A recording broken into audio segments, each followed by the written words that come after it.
Chapitre 15. Olivia ne s'était pas trompée pour l'échelle. Fixée à la trappe ménagée dans le plafond du palier du premier, l'engin se dépliait. Bosch n'était en aucune façon quelqu'un de gros, maigre et nerveux étant depuis toujours les qualificatifs qui lui correspondaient le mieux. Il n'empêche, l'échelle en bois grinçant sous son poids lorsqu'il y monta, il eut peur que les charnières ne lâchent et de se retrouver par terre. Debout au pied de l'échelle, Olivia le regarda d'un air inquiet. Au bout de 4 marches, il put atteindre l'encadrement de la trappe, s'y accrocher et ainsi redistribuer son poids de manière plus sûre. « Il doit y avoir un cordon pour allumer la lumière, dit-elle. » Il arriva à bon port sans que l'échelle s'effondre sous lui et promena sa main dans le noir jusqu'à trouver le cordon. Une fois la lumière allumée, il regarda autour de lui pour s'y retrouver. « Je ne suis pas monté là-haut depuis des années, mais je crois que ces affaires sont au fond à droite, » lui cria Olivia d'en bas. Il se tourna. Tout était bien sombre dans les recoins du grenier. De sa poche revolver, il sortit la torche dont Olivia l'avait armé. Il en dirigea le faisceau sur le coin droit, à l'arrière de la pièce où le toit s'inclinait fortement, et reconnut aussitôt la forme familière d'une cantine de soldats. Il dut se baisser pour l'atteindre et se cogna la tête dans une poutre. Pour finir, il se mit quasiment à 4 pattes pour y arriver. Un carton était posé sur la cantine. Bosch l'éclaira et vit que c'était celui que, d'après Olivia, son frère leur avait envoyé de Da Nang. Dominique Santanello en était tout à la fois l'expéditeur et le destinataire. L'adresse de retour était First Medical Battalion, Da Nang. Le ruban adhésif avait jauni et s'effilochait, mais Bosch comprit que le carton avait été ouvert, puis refermé avant d'être rangé. Il ôta le carton de la cantine et le posa à côté. Assemblage de planches de contreplaqué ordinaire peint en vert, la cantine avait tellement perdu sa couleur d'origine qu'on en voyait maintenant le grain du bois sans difficulté. Écrit au stencil en travers du couvercle, on pouvait lire « Dominique Santanello, HM3 ». Bosch déchiffra ce code sans difficulté. Il n'y avait que dans l'armée que la mention HM3 pouvait signifier infirmier militaire en campagne. Santanello était sous-officier de 3e classe. Il sortit des gants en latex de sa poche et les enfila avant de faire quoi que ce soit. La cantine n'était fermée que par un moraillon. Bosch l'ouvrit et braqua sa lampe à l'intérieur. Une odeur de terre assaillant aussitôt ses narines, il revit brièvement un des tunnels où il s'était trouvé. La cantine sentait le Vietnam. « Vous avez trouvé ?» lui lança Olivia. Il dut se calmer un instant avant de pouvoir répondre. « Oui, dit-il. Tout est là. Ça risque de prendre un moment. »« Ok, » lui renvoya-t-elle. « Appelez-moi si vous avez besoin de quoi que ce soit. Je vais descendre un instant au sous-sol pour la lessive. » La cantine était parfaitement rangée, vêtements pliés sur le dessus. Il les souleva soigneusement l'un après l'autre et les posa sur le carton à côté. Bosch avait servi comme fantassin, mais savait que dans toutes les branches de l'armée, les biens de tout soldat tué au combat étaient désinfectés avant d'être renvoyés à la famille endeuillée. Afin de ne pas la gêner ou ajouter à sa douleur, tous les livres et revues montrant des femmes nues étaient écartés, de même que toute photo de Vietnamiennes ou de Philippines, toute drogue ou attirail propre à sa consommation et bien sûr tout journal personnel relatant des mouvements de troupes, des missions tactiques, voire des crimes de guerre. Pour finir, ce qui était renvoyé n'était que des vêtements, quelques objets personnels. Bosch sortit plusieurs tenues de camouflage, marron et vertes, et des chaussettes et sous-vêtements d'hiver. Au fond se trouvait une pile de romans, format poche, populaire à la fin des années 60, y compris un de ceux qu'il avait lui-même eu dans sa cantine. Le Loup des steppes, de Hermann Hesse. Il y avait encore une cartouche de Lucky Strikes, pleine, et un Zippo de la base navale de Subic Bay à Olongapo, Philippines, orné d'un chevron. Il trouva aussi un paquet de lettres entouré d'un élastique qui se brisa dès qu'il essaya de l'ôter. Il jeta un coup d'œil aux enveloppes. Les expéditeurs étaient tous des membres de la famille de Santanello, et l'adresse de renvoi toujours la même, celle de la maison où Bosch se trouvait à l'instant. L'essentiel des lettres provenait d'Olivia. Bosch n'éprouva pas le besoin de s'ingérer dans cette correspondance privée. Pour lui, il s'agissait de lettres d'encouragement dans lesquelles ceux et celles qui aimaient Santanello lui disaient prier pour qu'il revienne sain et sauf de la guerre. Il vit encore une trousse de toilette en cuir avec une fermeture éclair et la sortit précautionneusement de la cantine. Plus que tout autre, c'était pour cela qu'il était venu. Il l'ouvrit en grand, puis il y fit passer le faisceau de sa lampe. Rasoir, poudre à raser, brosse à dents, dentifrice, coupe-ongles, brosse et peigne, la trousse contenait tous les objets habituels. Il n'en sortit aucun, désireux qu'il était de laisser cette tâche au laboratoire de recherche d'ADN. Sans compter qu'ils étaient tous si vieux qu'il craignait d'y perdre un follicule capillaire ou quelque infime morceau de peau ou goutte de sang en les déplaçant. En tenant sa lampe sous un certain angle, il vit des cheveux dans les picots de la brosse. Tous faisant plus de 3 centimètres, il se dit qu'une fois en pleine brousse, Santanello avait décidé de se laisser pousser les cheveux comme des tas d'autres soldats. Il passa ensuite sa lampe sur un vieux rasoir à double tranchant à l'ancienne et s'aperçut qu'une lanière en cuir le maintenait dans la trousse. Il avait l'air propre, mais il n'en voyait qu'un seul tranchant. Il savait que la moindre goutte de sang serait une véritable mine d'or. Et, même minuscule, une seule entaille pouvait y en avoir laissé une, et il n'y aurait alors pas besoin d'aller plus loin. Il ne savait absolument pas si près d'un demi-siècle plus tard on pouvait extraire de l'ADN d'un cheveu, d'une goutte de salive qui a séché sur une brosse à dents, ou même seulement d'un poil coincé dans un rasoir à double tranchant, mais le sang, lui, marcherait. Alors qu'il travaillait à l'unité des affaires non résolues du LAPD, du sang qui avait séché depuis presque aussi longtemps avait fait apparaître un code génétique des plus solides. Et il aurait peut-être de la chance avec le contenu de la trousse. Il allait la confier en l'état et sans y toucher à un des labos que lui avait suggéré Mickey Haller, à condition d'arriver à convaincre Olivia de le laisser l'emprunter. Il referma la trousse et la posa à droite sur le plancher.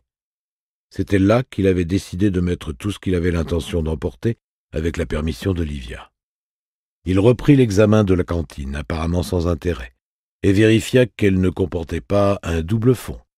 Il savait d'expérience que certains soldats n'hésitaient pas à découper le fond d'une cantine inutilisée et à le mettre dans la leur pour ainsi créer un compartiment secret où dissimuler drogue, armes interdites et numéros de Playboy.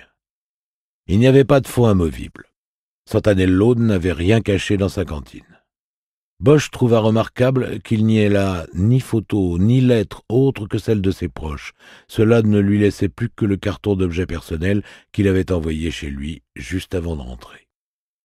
Bosch rangea soigneusement tout dans la cantine et la refermait quand le faisceau de sa lampe accrocha quelque chose. Il examina l'intérieur et là, en tenant le couvercle en oblique à la lumière, il remarqua plusieurs plages de décoloration sur le bois et comprit qu'elles avaient été créées par des bandes restées à la surface lorsque de l'adhésif en avait été ôté. À un moment ou un autre, Santanello avait dû y fixer des objets, très probablement des photos, à l'intérieur. Cela n'avait rien d'inhabituel. L'intérieur d'un couvercle de cantine était souvent utilisé comme un casier de lycée. Bosch se rappela nombre de soldats qui y fixaient des photos de leurs petites amies, de leurs épouses et de leurs enfants. Parfois aussi des symboles de paix, des dessins envoyés par leurs gamins et des photos de femmes à poil. Que Santanello ait ôté tout cela de sa cantine, ou que ce soit l'unité de la Navy chargée des procédures en cas de la mort d'un soldat qui l'ait fait, en expurgeant le contenu, personne ne le savait. Mais Bosch fut d'autant plus intrigué par ce qui pouvait se trouver dans le carton que le jeune soldat avait envoyé chez ses parents. Il l'ouvrit et l'éclaira avec sa lampe. Il semblait renfermer tout ce qui importait tellement à Santanello, qu'il avait tenu à l'expédier à Oxnard alors qu'il arrivait à la fin de son service. Sur le dessus se trouvaient 2 jeux de vêtements civils bien pliés et qu'il n'aurait jamais eu la permission de porter au Vietnam, soit des jeans, des pantalons en serge de coton, des chemises à col et des soquettes noires. Sous ces habits, Bosch découvrit une paire de Converse et une autre de bottes noires bien brillantes. avoir des vêtements civils en sa possession était certes interdit, mais très répandu. Les soldats savaient pertinemment que porter l'uniforme en rentrant au pays après avoir servi au Vietnam ou lors d'une permission dans un pays étranger pouvait déclencher des incidents avec les civils à cause de l'impopularité de la guerre dans le monde entier. Mais Bosch savait aussi que garder des habits civils en sa possession avait un autre but. Lorsqu'il partait pour 1 an au Vietnam, l'appelé, et c'était garanti, avait droit à une semaine de permission au bout de 6 mois, et à une deuxième en stand-by au bout de 9. Il y avait alors 5 endroits où l'on se rendait généralement, mais ce n'était jamais aux États-Unis, y retourner étant interdit. Cela dit, un soldat qui avait des vêtements de civil pouvait facilement se changer dans une chambre d'hôtel à Honolulu, puis reprendre le chemin de l'aéroport et sauter dans le premier avion pour Los Angeles ou San Francisco, à condition d'éviter une police militaire qui avait l'œil pour ce genre de subterfuge. Voilà pourquoi on se laissait aussi pousser les cheveux dans la jungle, ce que Santanello semblait avoir fait. Un MP patrouillant à l'aéroport de Honolulu n'avait en effet aucun mal à repérer un civil s'il avait les tempes rasées et la coupe de cheveux militaire. Avoir les cheveux longs vous couvrait. Bosch l'avait fait 2 fois pendant son service. La première en 1969, pour passer 5 jours avec une petite copine à Los Angeles. Et une deuxième encore 6 mois plus tard, même s'il n'y avait plus de petite copine à aller voir. Santanello ayant été tué plus de 11 mois après son arrivée au Vietnam, cela signifiait qu'il avait dû avoir droit au minimum à une permission, probablement à 2. Qu'il soit revenu en Californie en cachette n'avait rien d'impossible. Sous ses habits, Bosch trouva un lecteur de cassettes et un appareil photo, l'un et l'autre dans leur emballage d'origine. Le lecteur de cassettes muni d'une étiquette avec le prix qu'il l'avait payé au magasin de l'armée de Da Nang. À côté étaient disposées 2 rangées de cassettes parfaitement alignées, dos au fond du carton. Il découvrit encore une deuxième cartouche de Lucky Strike et un autre Zippo, celui-là usagé et orné du chevron des Navy Corpsmen. Il y avait aussi un exemplaire bien écorné du Seigneur des Anneaux, de J.R.R. Tolkien et plusieurs colliers de perles et autres souvenirs que Santanello avait achetés dans divers lieux où il avait été affecté. À explorer le contenu du carton, Bosch éprouvait comme une sensation de déjà-vu. Lui aussi avait lu Tolkien au Vietnam. Grand roman de fantasy, décrivant un univers qui les éloignait et des lieux où ils se trouvaient et de ce qu'ils y faisaient. Le livre était très populaire chez les combattants. Jimi Hendrix, Cream, les Rolling Stones, les Moody Blues et autres, Bosch regarda les noms des groupes et des musiciens au dos des cassettes et se rappela avoir lui aussi écouté la même musique au Vietnam. Avec cette impression de familiarité lui revenait toute son expérience et la façon dont fonctionnaient les choses en Asie du Sud-Est. Les Vietnamiennes qui vendaient des colliers de perles au débarcadère de l'éléphant blanc de Da Nang vendaient aussi des joints préroulés par 10 qui entraient parfaitement dans les paquets de cigarettes à emporter dans la jungle. Quand on voulait 50 joints, il fallait acheter une canette de coca avec un faux couvercle. Fumer de la marijuana était très répandue et se faisait ouvertement. L'idée générale étant « Qu'est-ce qui peut m'arriver de pire si je me fais prendre ?» Qu'on m'envoie au Vietnam? Bosch ouvrit la cartouche de Lucky Strike et en sortit un paquet.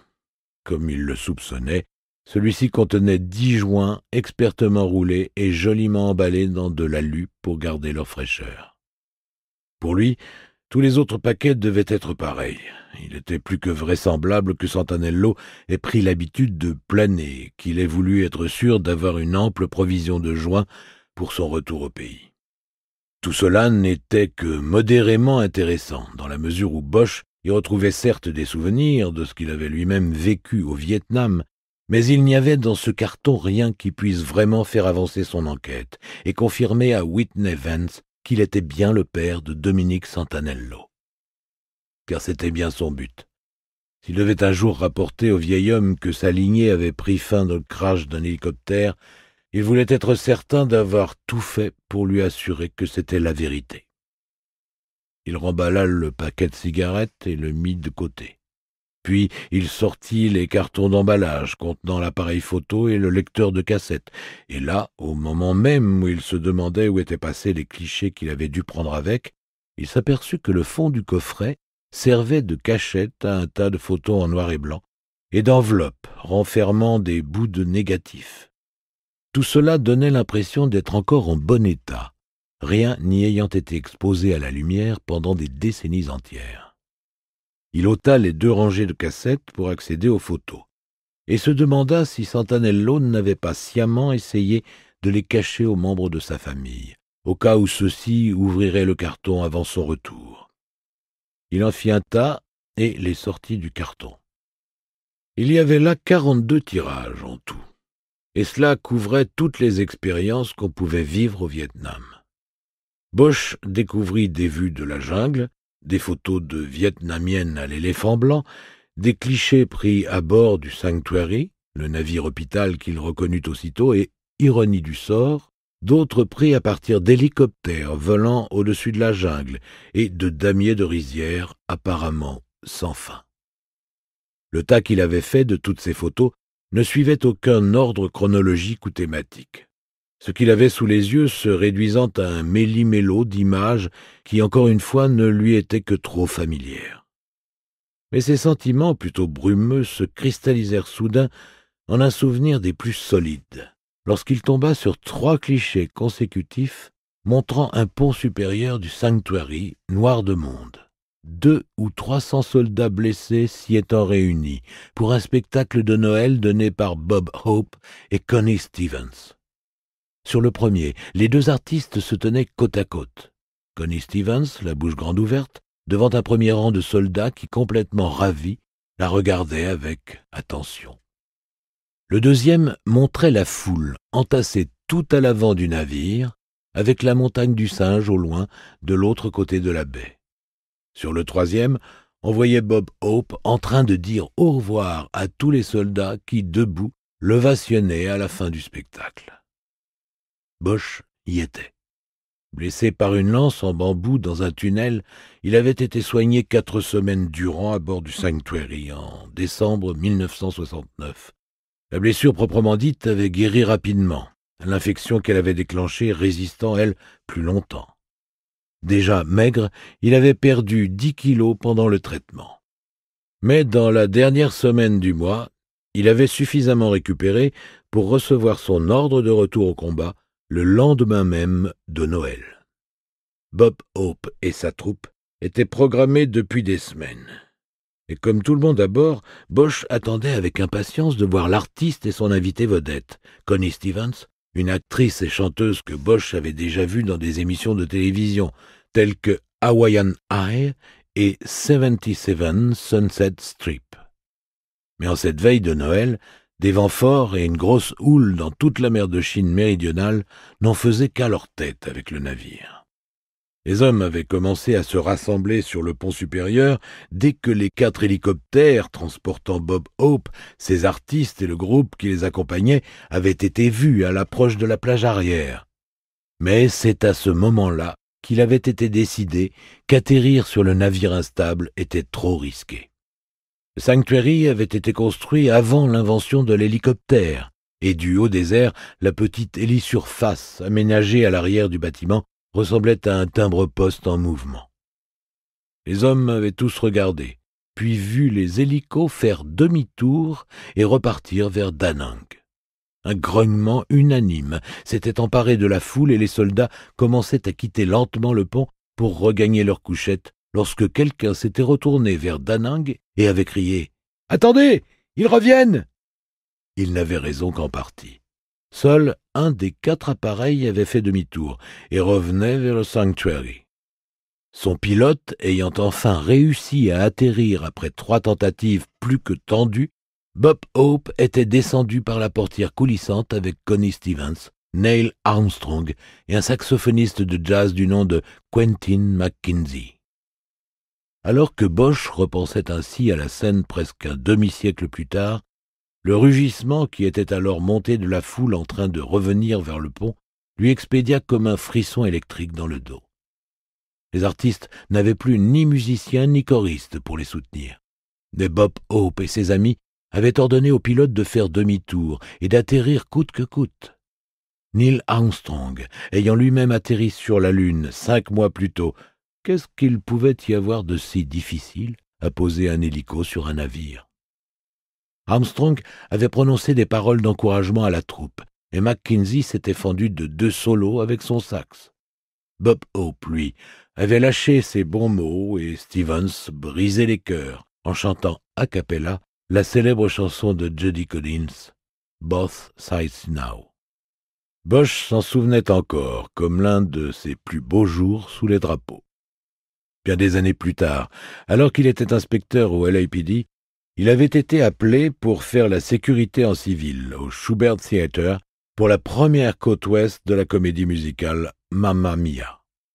On s'attendait à une énorme présence de VIP et le LAPD s'était vu demander de renforcer la sécurité déjà prévue par le théâtre.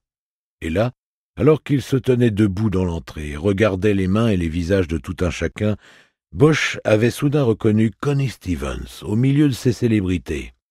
Tel le harceleur après sa proie, il avait fendu la foule pour la rejoindre. Il avait ôté son badge de son ceinturon et l'avait gardé dans sa main au cas où il aurait eu à se frayer un passage dans la masse des invités. Mais il n'avait eu aucun mal à s'approcher d'elle, et la vedette marquant une pause dans la conversation qu'elle menait, il lui avait lancé « Miss Stevens ?» Elle l'avait regardé, et il avait, lui, essayé de lui rappeler l'histoire, de lui dire que ce jour-là, il était à bord du Sanctuary lorsque elle, Bob Hope et les autres avaient obligé le pilote de l'hélico à faire demi-tour. Il voulait lui dire tout ce que cela lui avait fait, et lui faisait encore. Mais il avait brusquement eu la gorge serrée, et les mots avaient eu du mal à passer. En fait, il n'avait réussi qu'à lui lancer « Veille de Noël, 69, navire hôpital ». Elle l'avait longuement regardé, puis avait compris, et l'avait serré dans ses bras, juste ça, et lui avait murmuré à l'oreille « Le Sanctuary, vous en êtes revenu ». Il avait acquiescé d'un signe de tête, et ils s'étaient séparés. Sans même y penser, il lui avait glissé son badge dans la main. Puis il était reparti dans la foule pour y faire son travail. Et avait eu droit à plusieurs semaines d'enfer de la part de ses collègues inspecteurs de la division de Hollywood lorsqu'il avait avoué avoir perdu son badge. Il n'empêche, il se souvenait encore de ce jour où il avait vu Connie Stevens au Shubert Theatre comme l'un des meilleurs de sa vie de flic. « Ça va toujours comme il faut là-haut ?» Les yeux toujours sur la photo de la foule massée sur le pont supérieur du Sanctuary, Bosch sortit de sa rêverie. « Oui !» cria-t-il. « J'ai presque fini !» Il revint à la photo. Il était quelque part dans cette foule, il le savait, mais pas moyen de retrouver son visage. Il chercha encore une fois dans toutes les photos de Sant'Anello, en sachant que celui-ci n'y figurait pas, puisque c'était lui qui tenait l'appareil. Il finit par en examiner une prise en accéléré avec la montagne du Singe rétroéclairée par des fusées au phosphore lors d'une bataille nocturne. Il se rappela comment les blessés à bord du Sanctuary s'alignaient sur les ponts pour regarder le spectacle lorsque, et c'était fréquent, le centre des communications installé au sommet de la montagne était attaqué. Il en conclut que Sant'Anello était un photographe de talent, qu'il aurait peut-être fait une belle carrière professionnelle dans ce domaine s'il avait réchappé à la guerre. Il aurait pu passer sa journée à regarder ces clichés, mais il les mit de côté pour terminer son examen des affaires personnelles du soldat mort. Étape suivante, il ouvrit la boîte rouge contenant l'appareil photo. C'était un Leica M4, soit un appareil assez compact pour qu'il puisse le glisser dans une des poches de son treillis, son boîtier noir le rendant moins brillant lorsqu'il se trouvait dans le bush. Bosch examina le reste de la boîte, mais n'y trouva qu'un manuel d'utilisation. Il savait que les Leica étaient chers et se dit que Sant'Anello prenait la photo au sérieux. Cela étant, il n'y avait guère de tirage dans le coffret. Il vérifia l'enveloppe de négatifs et découvrit qu'il y en avait bien plus que de photos sur papier. Santanello ne devait pas avoir eu assez d'argent ou accès à un labo pour tirer tout ce qu'il avait photographié au Vietnam. Il devait projeter de le faire à son retour aux États-Unis. Pour finir, Bosch ouvrit le boîtier pour voir si Santanello n'y avait pas caché encore plus de drogue. Au lieu de cela, il trouva un rouleau de photos encore autour de la bobine.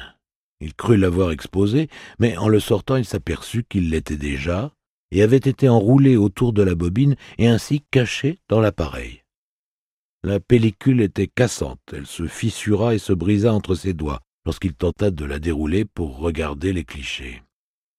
Il en tint un groupe de 3 à la lumière de sa lampe et vit que sur chacun d'entre eux, on voyait une femme avec ce qui ressemblait à une montagne derrière elle. Et cette femme tenait un bébé dans ses bras.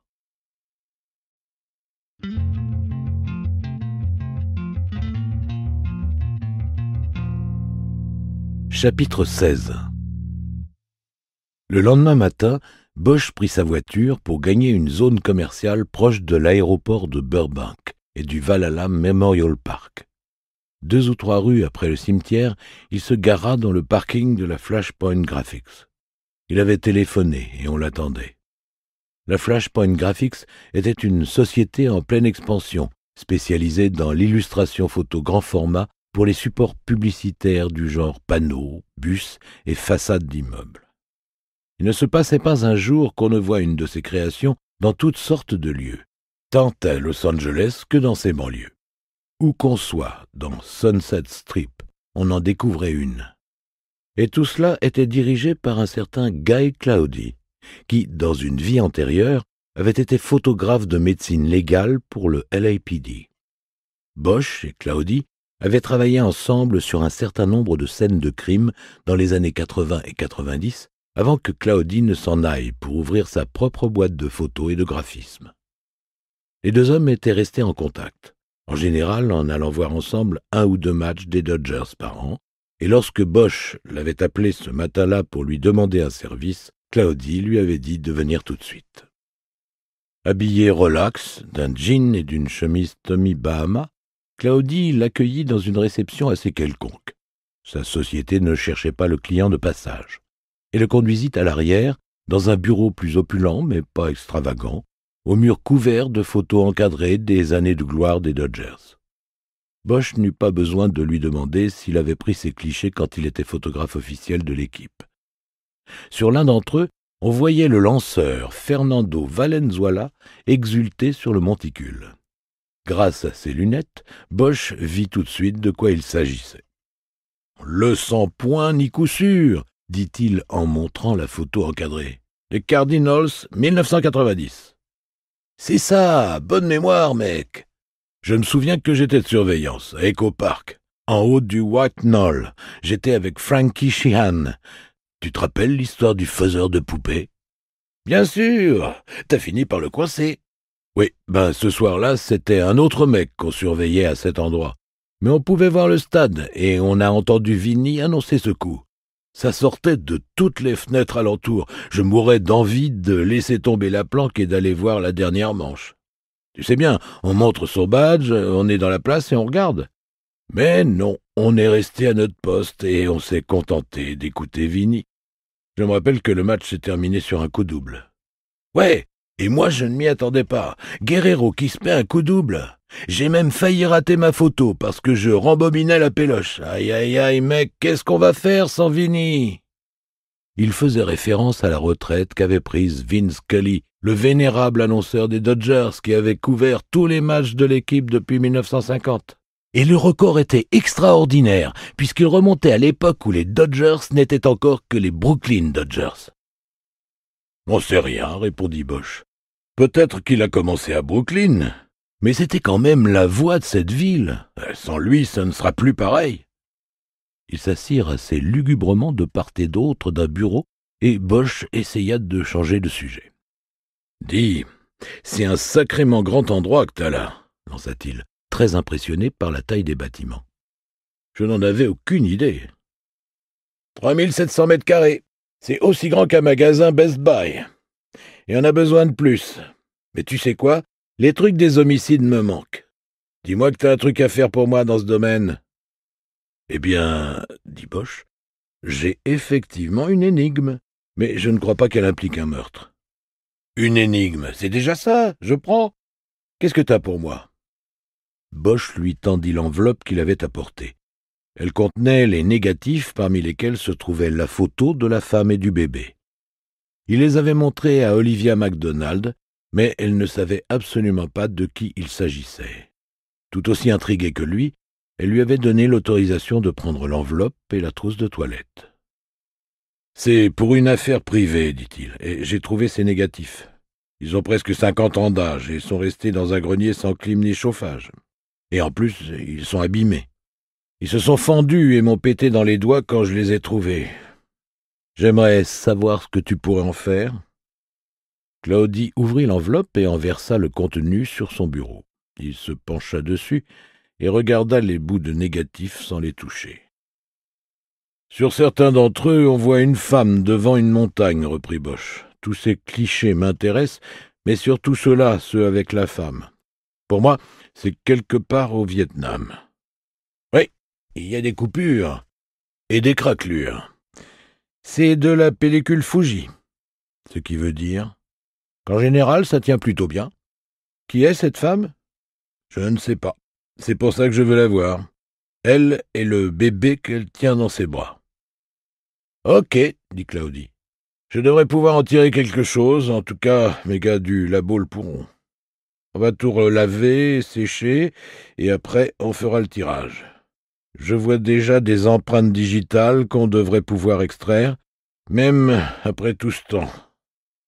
Bosch réfléchit. Il ne doutait guère que ce soit Santanello qui ait pris les photos, mais si jamais c'était mis en doute, ces empreintes pourraient s'avérer utiles. « Et question temps ?» demanda Claudie. « Hier soir ?» Claudie sourit. « Évidemment, Monsieur Harry, toujours pressé. » Bosch sourit lui aussi et hocha la tête. Personne ne l'avait plus jamais appelé comme ça depuis que Claudie avait quitté le LAPD. « Bon, d'accord, donne-moi 1 heure. Tu peux aller te faire couler un espresso à la salle de repos. »« Je déteste ces trucs, » lui renvoya Bosch. « Ok, alors va faire un tour au cimetière. C'est plus ton genre, de toute façon. 1 heure. 1 heure. » Bosch se leva.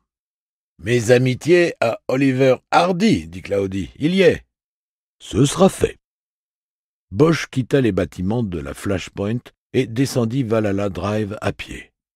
Ce ne fut qu'en entrant dans le cimetière et en passant devant un énorme mémorial qu'il se rappela qu'en effectuant ses recherches sur Whitney Vance, il avait découvert que le père de ce dernier y était enterré.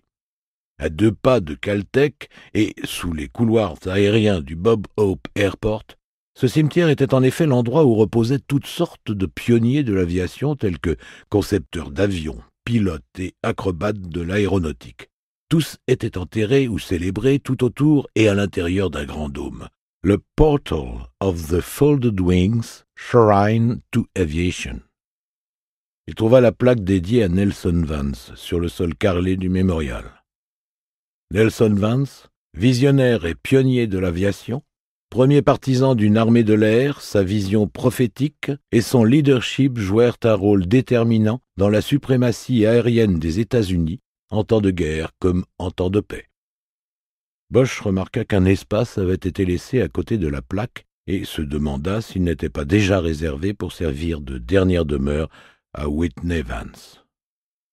Il sortit du sanctuaire et regarda le mémorial élevé à la mémoire des astronautes ayant trouvé la mort dans 2 désastres de la navette spatiale. Puis il jeta un coup d'œil aux pelouses de l'autre côté et vit qu'une cérémonie d'enterrement venait de commencer près d'une des grandes fontaines. Simple touriste, alors que régnait la douleur, il décida de faire demi-tour et de reprendre le chemin de la Flashpoint sans chercher la tombe de la moitié de loin la plus lourde du tandem Laurel et Hardy. Claudie l'attendait lorsqu'il arriva. Il l'introduisit dans une salle de séchage du laboratoire où 9 tirages 18-24 et planches contact étaient fixés à un tableau en plastique. Les photos regorgeant encore de liquide de développement, un technicien y passait un rouleau pour en chasser l'excès. Le cadre extérieur était visible sur certains tirages, d'autres laissant voir les empreintes digitales contre lesquelles Claudie l'avait mise en garde. D'autres encore étaient complètement fichus par surexposition ou dommages infligés au négatif. Mais il y avait là 3 clichés à 90% intacts. Et sur l'un des 3, on voyait la femme et son enfant. La première chose dont s'aperçut Bosch fut qu'il s'était trompé. Ce n'était pas devant une montagne du Vietnam que se tenait la femme. Ce n'était d'ailleurs pas une montagne. C'était la ligne des toits reconnaissables entre toutes de l'hôtel del Coronado, près de San Diego. Dès qu'il l'eut compris, Bosch se pencha pour examiner la femme et le bébé de plus près. La femme était latina et il vit un ruban dans les cheveux du bébé. C'était une fille et elle n'avait pas plus de 1 ou 2 mois. Un sourire franc étirait les lèvres de la femme. Bosch regarda ses yeux et le bonheur qui les illuminait. Il y avait de l'amour dans ces yeux-là, pour le bébé et pour la personne qui tenait l'appareil photo. Les autres clichés étaient des pleins formats et des fragments de photos prises sur une plage derrière l'hôtel. Des photos de la femme, du bébé et des vagues qui scintillaient. « Ça va t'aider » demanda Claudie. Debout derrière Bosch, il prenait garde à ne pas le gêner alors qu'il étudiait les clichés. « Je crois. »« Oui, en fait, » répondit Bosch en reprenant l'ensemble des données. Les photos et ce qu'elles représentaient étaient suffisamment importants aux yeux de Dominique Santanello pour qu'il ait essayé de les cacher en renvoyant ses affaires au pays. Toute la question était de savoir pourquoi. Était-ce bien son enfant ? Avait-il une famille secrète dont ses parents d'Oxnard ignoraient tout ? Et si c'était le cas, pourquoi ce secret ? Il regarda la femme sur la photo. Elle semblait avoir entre 25 et 30 ans, alors que Dominique devait en avoir à peine 20. Était-ce parce qu'il fréquentait une femme plus âgée que lui qu'il n'en avait rien dit à ses parents et à sa sœur ? Deuxième question, celle des lieux. Les photos avaient été prises lors d'une expédition à la plage ou aux abords de l'hôtel del Coronado. Mais à quelle date ? Et pourquoi ces négatifs de photos très clairement prises aux États-Unis se trouvaient-ils dans les affaires d'un soldat qui renvoyait sa cantine du Vietnam ? Bosch repassa encore une fois les photos en revue dans l'espoir d'y découvrir quelque chose qui l'aiderait à les dater. En vain. « Pour ce que ça vaut, le mec était bon, » reprit Claudie. « Il avait le sens de la photo. » Bosch en fut d'accord. « Il est mort ? » ?»« Oui. Il n'est jamais revenu du Vietnam. »« C'est dommage. » »« Oui. J'ai vu d'autres photos de lui, du Bush, quand il était en mission. »« Ça me plairait beaucoup de les voir. On pourrait peut-être en faire quelque chose. » Bosch acquiesça, mais c'étaient les clichés qu'il avait sous les yeux qui retenaient son attention. « Tu ne peux pas me dire quand ces photos ont été prises, c'est ça ?» demanda Bosch. « Non, la pellicule ne le dit pas, » répondit Claudie. « Ça se faisait rarement à l'époque. » Bosch s'attendait à ce que ce soit le cas. « Mais je peux te dire à quel moment la pellicule a été fabriquée, » ajouta Claudie. « À 3 mois près. Fuji codait les pellicules par cycle de production. »« Tu me montres ?» lui demanda Bosch en se tournant vers lui. Claudie gagna un des tirages effectués à partir d'un négatif endommagé. Les bords de ce dernier y apparaissant, Claudie lui indiqua une série de lettres et de chiffres dans l'encadrement. Ils indiquaient l'année et le cycle de production de 3 mois. Tu vois là, c'est ça. Le code portait l'indication 70 AJ. Cette pellicule a été manufacturée entre avril et juin 70, dit-il. Bosch réfléchit. « Mais elle a pu être utilisée n'importe quand après, non ?» demanda-t-il. « Oui, le code n'indique que le moment où la pellicule a été fabriquée, pas celui où elle a été utilisée. » Quelque chose ne collait pas. La pellicule avait été fabriquée dès avril 70 et le photographe, Dominique Santanello, avait été tué en décembre de la même année. Il aurait facilement pu acheter et utiliser cette pellicule dans cet intervalle de 8 mois, puis la renvoyer chez lui avec ses affaires. « Tu sais ce que c'est, non ?» lui demanda Claudie. « Oui, c'est l'hôtel del Coronado. »« Il n'a pas beaucoup changé ?»« Non. » Bosch regarda encore une fois la photo de la mère avec son enfant et comprit enfin. Dominique Santanello avait fait ses classes dans la région de San Diego en 1969, mais aurait été expédié outre-mer avant la fin de l'année. Les clichés qu'il regardait avaient été pris à San Diego au plus tôt en avril 70, soit bien après son arrivée au Vietnam. « Il est revenu », dit-il. « Quoi ?» Bosch ne répondit pas. Il était au plus haut de la vague. Ça cascadait de partout et s'organisait. Les vêtements de civil dans la cantine, les cheveux longs dans les picots de la brosse, les photos sorties de la cantine et celles cachées du bébé sur la plage. Santanello était revenu illégalement aux États-Unis et avait caché les négatifs parce qu'ils constituaient la preuve de son crime. Il avait risqué la cour martiale et la prison pour revoir sa petite amie. Et sa fille, qui venait de naître. Maintenant, Bosch savait. Il y avait une héritière quelque part dans la nature, née en 1970. Whitney Vance avait une petite fille, Bosch en était certain.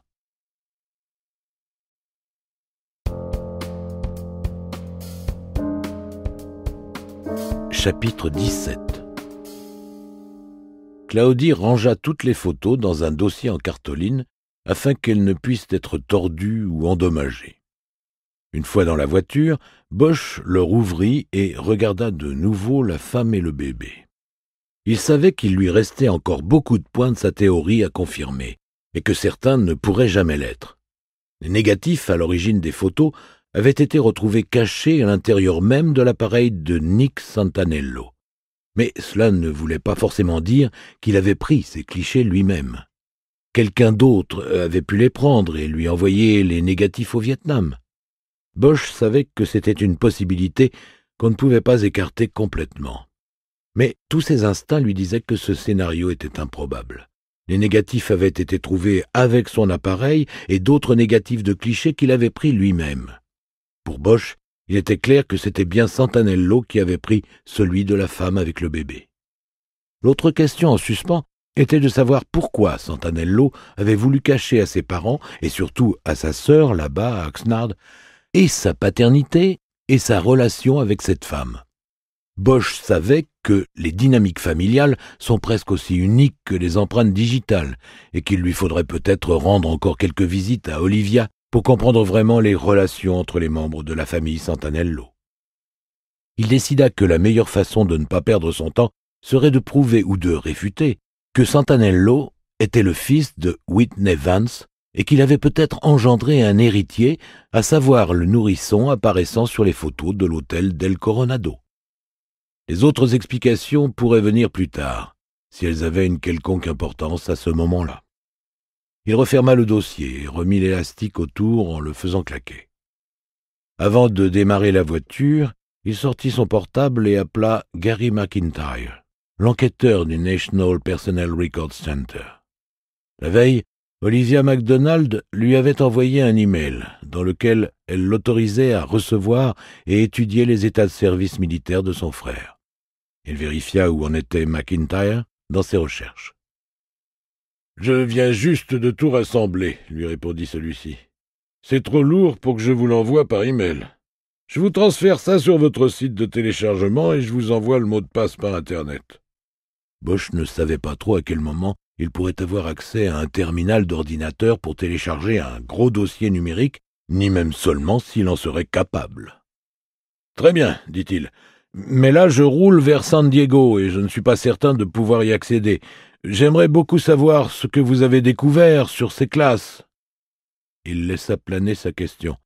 Il savait que les types comme McIntyre étaient bombardés de demandes de consultation d'archives en provenance des 4 coins du pays et qu'ils avaient besoin de passer à l'affaire suivante. Mais il espérait que le mystère du dossier Santanello, celui d'un soldat tué 46 ans plus tôt, l'emporterait et amènerait McIntyre à répondre au minimum à quelques questions par téléphone. L'enquêteur du NCIS passait probablement l'essentiel de son temps à sortir les dossiers d'anciens combattants de la guerre du Golfe, accusés de crimes liés à la drogue ou à l'alcool, ou enfermés dans des asiles en application du Baker Act. McIntyre finit par réagir. « Si ça ne vous gêne pas de m'entendre manger le sandwich aux boulettes de viande qu'on vient de m'apporter, je peux regarder dans le dossier et répondre à quelques questions. »« Parfait, » dit Bosch en sortant son carnet. « Qu'est-ce que vous cherchez ?»« Juste pour ne pas me tromper. Est-ce qu'on pourrait commencer par un aperçu de ces affectations, comme où et quand, vous voyez ?»« Pas de problème. » Bosch prit des notes pendant que McIntyre, entre deux bruyantes bouchées, lui lisait ce qu'il avait sur les différents endroits où Santanello avait été envoyé. Il était descendu au San Diego Naval Training Center pour y faire ses classes en juin 1969. Son diplôme en poche, il avait reçu l'ordre de rejoindre l'école du corps des infirmiers du Balboa Naval Hospital. Il avait ensuite continué sa formation à la Field Medical School de Camp Pendleton, à Oceanside. Et en décembre, il avait reçu l'ordre de partir pour le Vietnam, où il avait été affecté au navire-hôpital Sanctuary. Au bout de 4 mois, une prolongation temporaire de service l'ayant expédié au 1er bataillon médical de Da Nang, il avait commencé à accompagner des unités de reconnaissance des Marines dans la jungle. Il était resté 7 mois avec ce bataillon avant d'être tué au combat. Bosch pensa aux hippos ornés du chevron de Subic Bay qu'il avait trouvés dans les affaires de Santanello entreposées dans le grenier d'Olivia MacDonald. Il était toujours dans sa boîte et semblait être un souvenir. « Il ne s'est donc jamais trouvé à Olongapo ?» demanda-t-il. « Non, pas d'après ce que j'ai, » répondit McIntyre. Bosch se dit que Santanello en avait peut-être hérité suite à un échange avec un infirmier ou un soldat précédemment affecté à cette base des Philippines, quelqu'un avec qui il avait peut-être servi ou qu'il avait soigné à bord du Sanctuary. « Autre chose ?» demanda McIntyre. « Eh bien, j'essaie de trouver des gens avec qui je pourrais parler, des gens qui l'auraient connu de près. Vous avez son ordre de transfert du camp de base à Balboa ?» Il attendit. Il s'apprêtait à demander à McIntyre d'aller plus loin que ce à quoi celui-ci devait s'attendre lorsqu'il avait accepté de répondre à des questions en mangeant son sandwich. D'expérience, Bosch savait en effet que bien peu de relations d'amitié pouvaient durer entre soldats, vu la nature aléatoire des affectations qu'ils recevaient pour rejoindre un camp de base ou un champ de bataille. Cela étant, Santanello, ayant suivi la formation d'infirmier au combat, il se pouvait qu'un ou 2 autres soldats aient eu le même parcours que lui. Qu'ils se soient ensuite liés d'amitié au milieu d'un océan d'inconnus n'avait alors rien d'invraisemblable. « Ça y est, je l'ai, » dit McIntyre. « Le document donne-t-il la liste de tous les hommes transférés suite à cet ordre ?»« Oui, 14 types de sa formation de base ont été envoyés à Balboa. »« Bien. Et pour l'ordre de transfert de Balboa à la Field Medical School de Pendleton, y a-t-il quelqu'un dans cette liste avec qui il aurait effectué ces 3 déplacements ?»« Quoi ?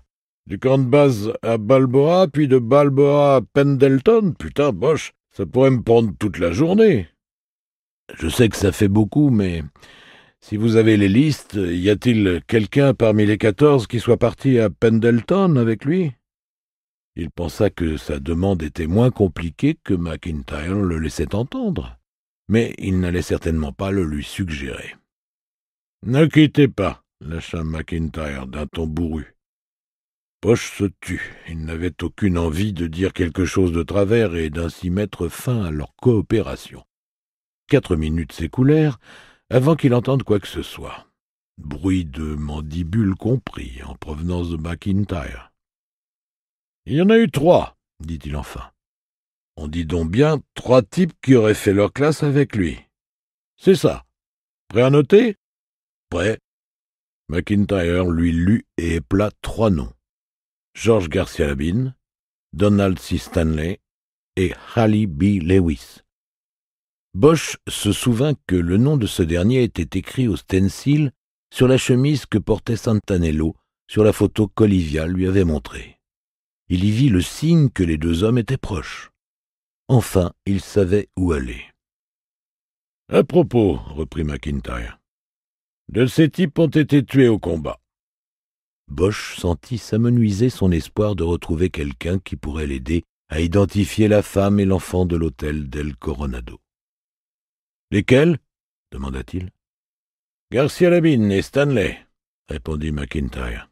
« Et là, Harry, faut vraiment que je me remette au boulot. Tout est dans le dossier que vous pouvez télécharger. »« Je fais ça dès que je peux, » lui renvoya aussitôt Bosch. « Vite, vite, une dernière question et je vous laisse tranquille. Haley B. Lewis, vous avez sa ville natale ou sa date de naissance ? » Je lis Tallahassee, Floride. C'est tout ce que j'ai. C'est donc ce que je vais prendre. Je ne vous remercierai jamais assez, Gary. Passez une bonne journée. Bosch raccrocha, démarra la voiture et prit vers l'ouest, direction San Fernando, par la 170. Il envisageait de se servir de l'ordinateur du SFPD pour retrouver Haley B. Lewis et voir s'il se souvenait de son camarade infirmier, Dominique Santanello. Il roula en évaluant son pourcentage de réussite. 4 types qui font leur classe, suivent la formation médicale de base et étudient la médecine de combat ensemble, et qui ensuite sont expédiés au Vietnam pour qu'à la fin, il n'en reste plus qu'1 sur 4 qui rentre au pays. Sa propre expérience de la guerre lui avait appris que les infirmiers de campagne étaient des cibles de grande valeur. Ils arrivaient en 3e position sur la liste de tous les tireurs d'élite du Viet Cong, juste après le lieutenant et le radio en patrouille. On commence par éliminer le chef, puis les communications. Après ça, on met fin au triage et on a un ennemi complètement terrorisé et en déroute. La plupart des infirmiers qu'avait connu Bosch ne portaient aucun insigne indiquant le rôle qu'ils jouaient dans la mission de reconnaissance. Il se demanda si Haley B. Lewis savait la chance qu'il avait eue.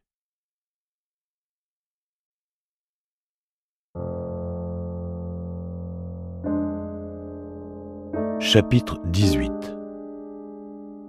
Bosch appela le numéro privé de Whitney Vance en rentrant à San Fernando et eut à nouveau droit au bip signalant le transfert immédiat à la boîte vocale. À nouveau, il pria Vance de le rappeler. Puis il raccrocha et se demanda en quoi Vance était encore son client. Si Vance ne communiquait plus avec lui, Bosch, lui, travaillait-il donc toujours pour lui ? Il avait bien avancé et le temps qu'il avait passé à enquêter était payé, sans compter qu'il était hors de question qu'il arrête ce qu'il avait commencé. Il tenta sa chance en appelant les renseignements de Tallahassee, Floride, et demanda qu'on lui donne le numéro de Haley B. Lewis. On lui répondit qu'il n'y avait qu'une entrée sous ce nom et qu'il s'agissait d'un cabinet d'avocats. Il demanda ce qu'on le lui passe, et très vite son appel fut reçu par une secrétaire qui le mit en attente après qu'il se fut identifié et l'eut informé qu'il désirait parler à M. Lewis d'un certain Dominique Santanello de la Field Medical School de Camp Pendleton. 1 minute au moins s'écoula, que Bosch mit à profit pour formuler ce qu'il allait dire à cet homme s'il acceptait de lui parler. Bosch ne pouvait pas violer son accord de confidentialité avec Vance. « Allez, Lewis, à l'appareil », lança enfin une voix. « De quoi s'agit-il ?»« Maître Lewis, je suis enquêteur à Los Angeles, » répondit Bosch. « Je vous remercie d'avoir accepté de prendre cet appel.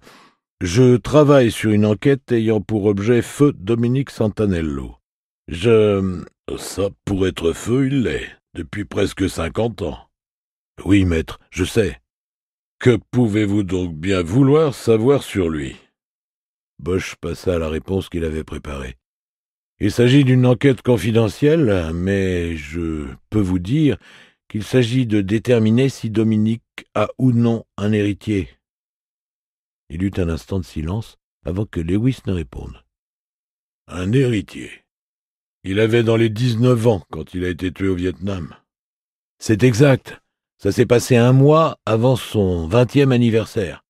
Mais cela ne signifie pas qu'il n'aurait pas pu engendrer un enfant. » « Et c'est ça que vous essayez de découvrir. »« Oui, je m'intéresse à la période qu'il a vu passer de ses classes à San Diego à ses formations à Balboa et Pendleton. Je travaille avec les gens de la NCIS, et leur enquêteur m'a informé que vous étiez dans la même unité que lui, jusqu'au moment où il a reçu l'ordre de partir pour le Vietnam. C'est vrai. Pourquoi la NCIS est-elle impliquée dans un truc de ce genre? Je suis entré en contact avec cet organisme pour avoir le dossier militaire de Nick, et nous avons alors pu déterminer que vous étiez un des 3 hommes qui ont suivi ces 3 formations avec lui.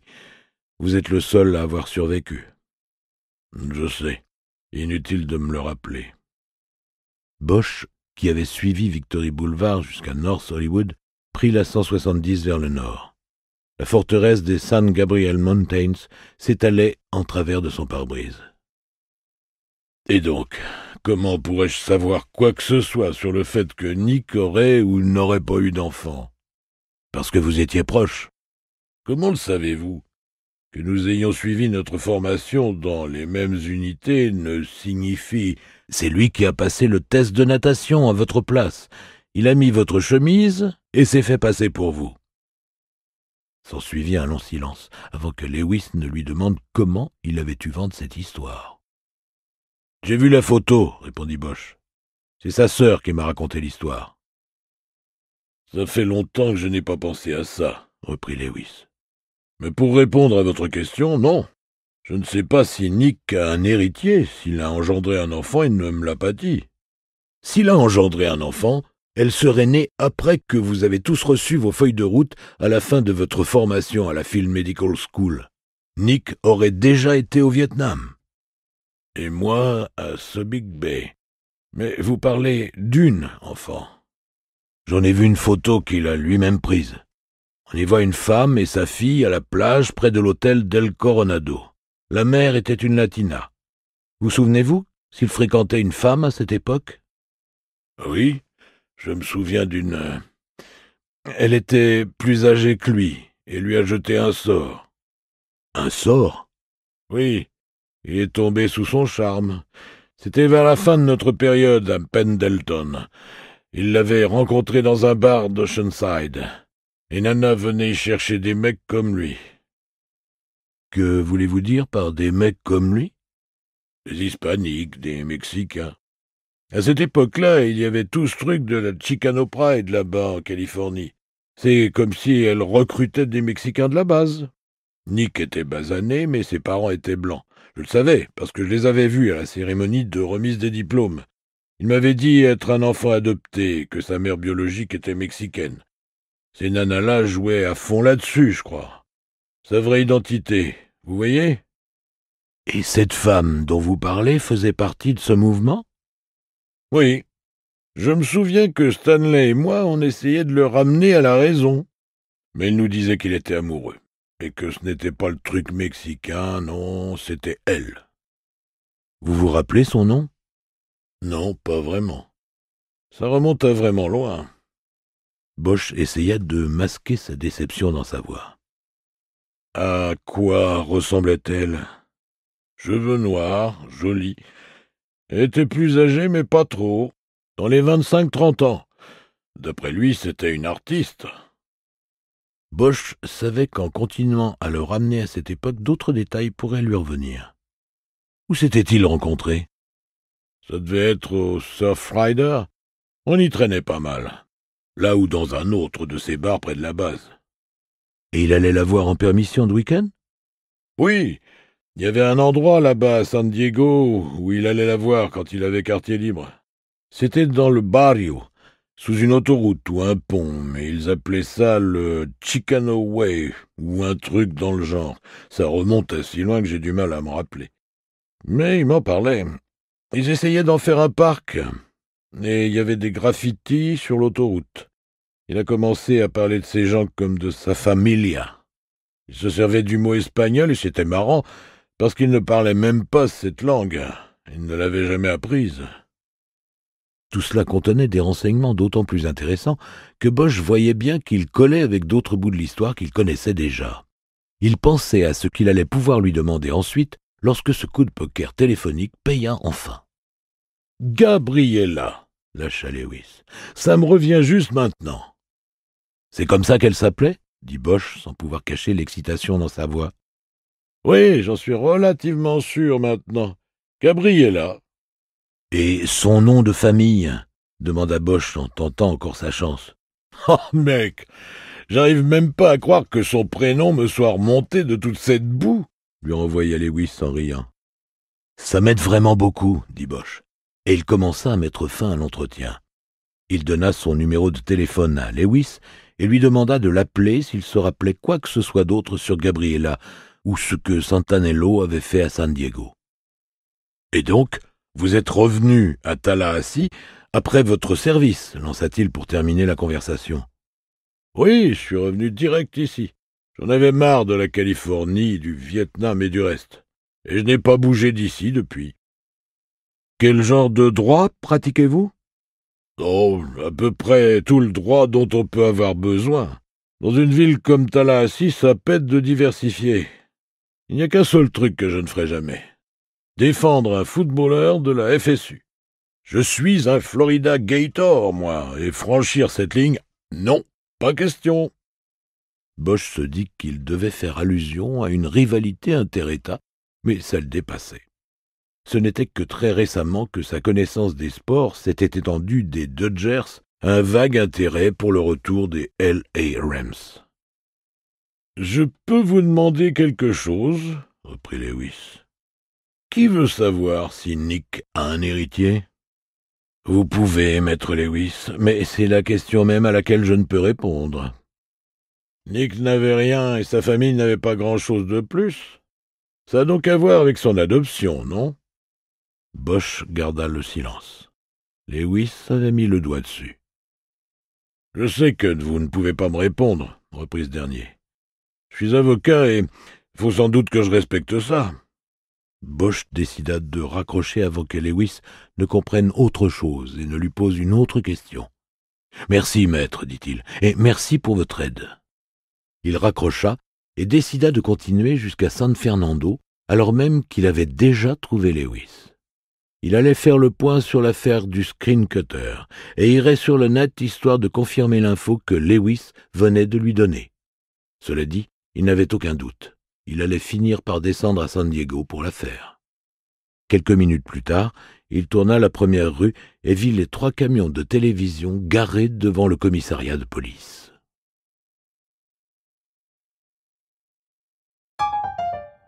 Chapitre 19. Il entra par la porte sur le côté et gagna la salle des inspecteurs par le couloir du fond. Arrivé au croisement avec le couloir principal, il regarda à droite et vit que des gens s'étaient groupés devant la porte de la salle d'appel. Parmi eux se trouvait Bella Lourdes, qu'il aperçut du coin de l'œil et lui fit signe de venir. Elle portait un jean et une chemise de golf noire avec le badge du SFPD et le nom de son unité sur le sein gauche. Son vrai badge et son arme étaient accrochés à son ceinturon. « Qu'est-ce qui se passe ?» demanda-t-il. « On a eu de la chance, » répondit-elle. « Le screen cutter a encore tenté un coup aujourd'hui, mais sa victime lui a échappé. Pour le chef, ça suffit. Il a décidé de parler. » Bosch se contenta d'opiner. Il pensait toujours que ce n'était pas ce qu'il fallait faire, mais il devinait la pression à laquelle était soumis Valdés. N'avoir rien dit de ce qu'il savait des affaires précédentes n'allait pas lui donner bonne mine. Sur ce point, Lourdes avait raison. Ils avaient de la chance que le chef ne soit pas dans la salle d'appel à tout dire du 5e viol aux médias. « Où est la victime ?» demanda Bosch. « À la War Room. Elle est toujours assez secouée. Je veux lui laisser un peu de temps. »« Comment se fait-il qu'on ne m'ait pas appelé ?» Lourdes parut surprise. « Le capitaine m'a dit qu'il n'arrivait pas à vous joindre. » Bosch se contenta de hocher la tête et laissa filer. C'était assez nul de la part de Trevino, mais il y avait des choses plus importantes dont s'inquiéter. Il regarda par-dessus la tête des gens rassemblés dans le couloir pour essayer de voir ce que donnait la conférence de presse. Il vit bien Valdés et Trevino sur le devant de la salle, mais ne put dire combien il y avait de représentants des médias, les reporters s'étant forcément assis et les caméramens installés au fond. Il savait que tout cela dépendait de ce qui pouvait se passer d'autre à Los Angeles ce jour-là. Un violeur en série en cavale à San Fernando, où la population ignorait assez généralement les médias de langue anglaise, ne risquait guère d'attirer les foules. Un des camions des médias garés devant le commissariat Étant de l'Univision Noticias, il comprit que ce serait par ce canal que la nouvelle serait divulguée localement.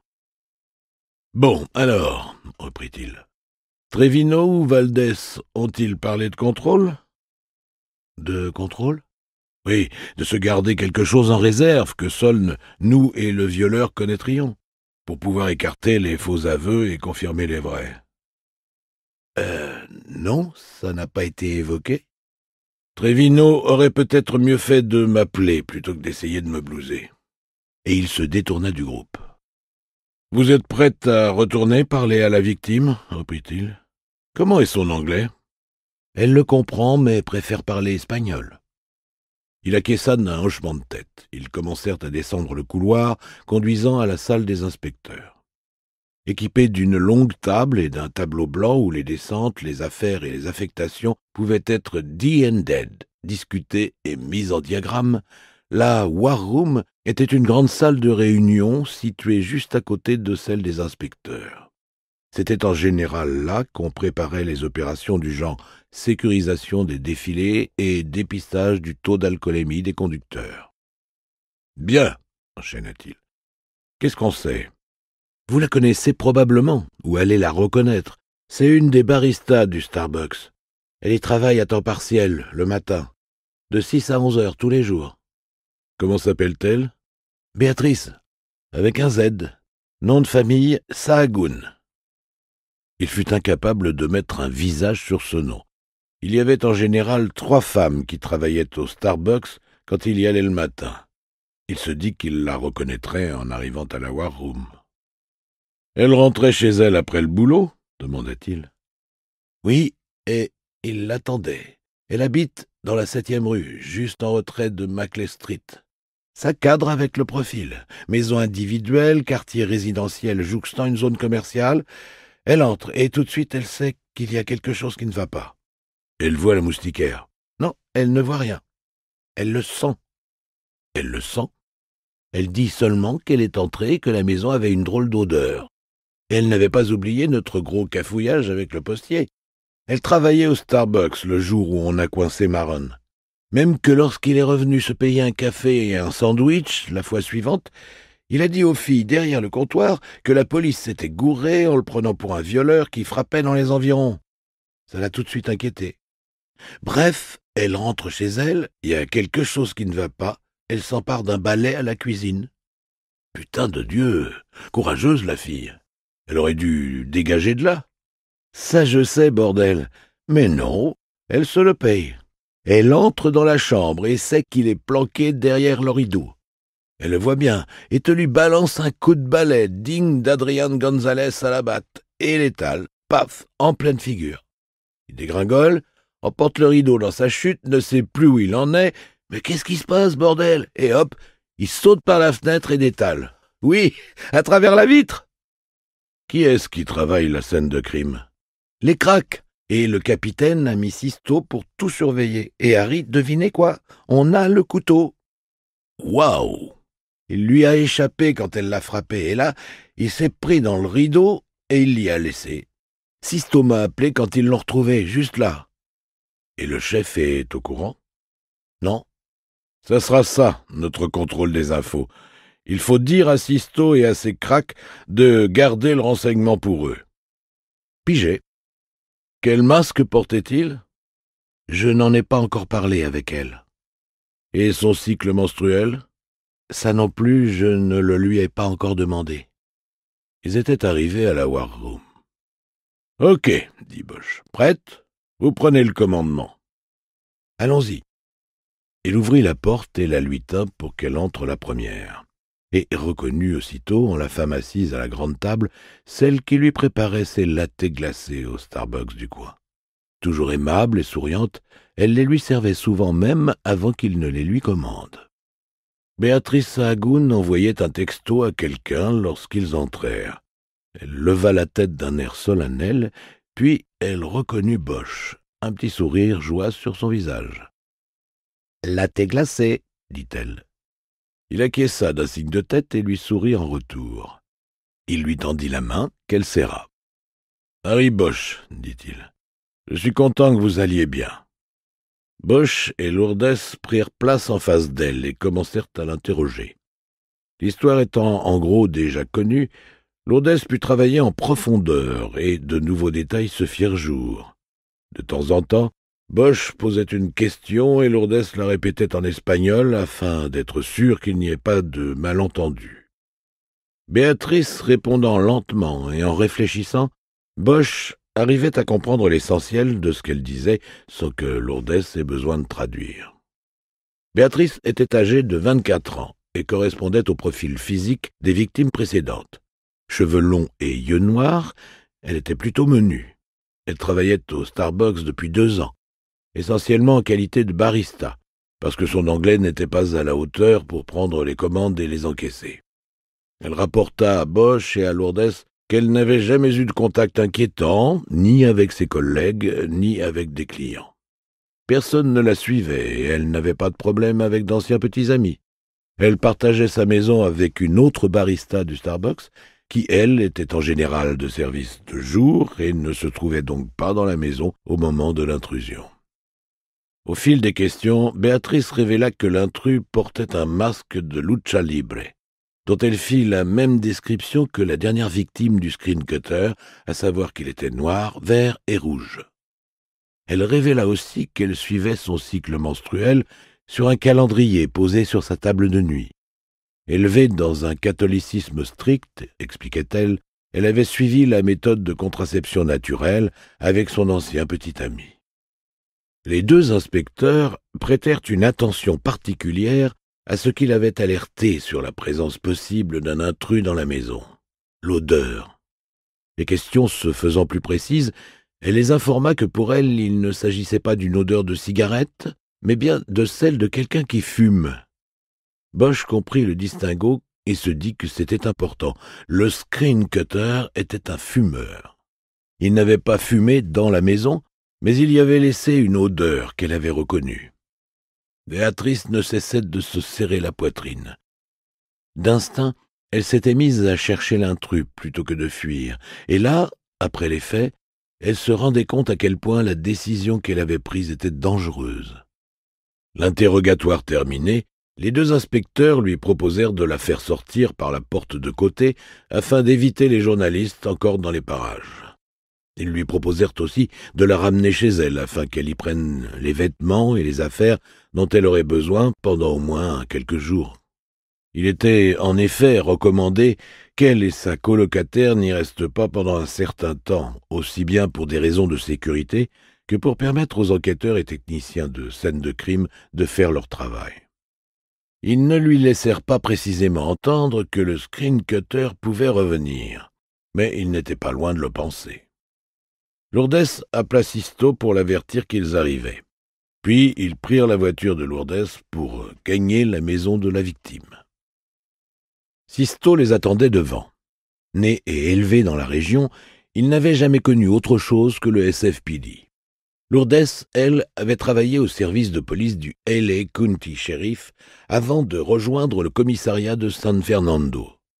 Jean et chemise de golf noir, Sisto était habillé comme elle. Il semblait bien que c'était la tenue décontractée la plus souvent portée par le duo. Depuis son arrivée au SFPD, Bosch était très impressionné par le savoir-faire et le dévouement de Lourdes, et nettement moins par ceux de Sisto. Celui-ci lui donnait l'impression de faire du surplace. Il était toujours à envoyer des SMS et semblait plus enclin à discuter des dernières nouvelles du surf lorsqu'il papotait qu'à parler de dossiers et de sujets propres à la police. Là où certains inspecteurs posaient sur leur bureau ou punaisaient sur les panneaux d'affichage des photos et des pièces touchant à leurs enquêtes, d'autres y faisaient étalage de choses leur rappelant ce qui les intéressait en dehors du travail. Sisto était de ceux-là. Son bureau croulait sous tout un attirail de surf et de souvenirs de l'équipe des Dodgers. En le voyant pour la première fois, Bosch n'avait même pas été sûr que c'était bien celui d'un inspecteur de police. Lourdes ne lâcha pas Béatrice d'une semelle lorsqu'elle entra chez elle pour y prendre des vêtements et ses articles de toilette et les ranger dans une valise et un sac marin. Dès qu'elle eut fini, Lourdes lui demanda de lui raconter encore une fois toute l'histoire, en lui montrant les endroits où cela s'était passé.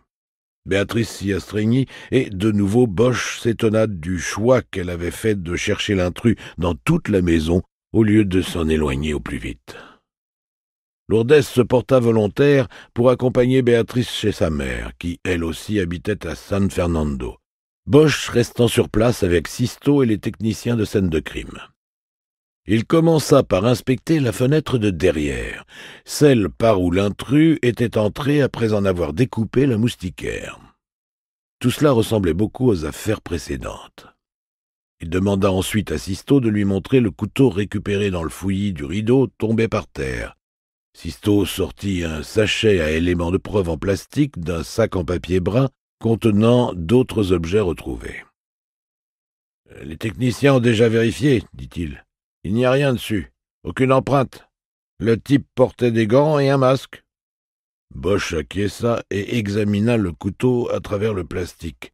Il s'agissait d'un couteau pliant noir dont la lame était ouverte. Il repéra le logo du fabricant estampillé sur le manche, en plus de quelques codes trop petits pour être lisibles à travers le plastique. Il nota de l'examiner à nouveau dans l'environnement protégé de la salle des inspecteurs. « N'empêche, reprit Sisto, c'est un beau couteau. J'ai cherché sur mon portable et il est fabriqué par la société Titanium Edge.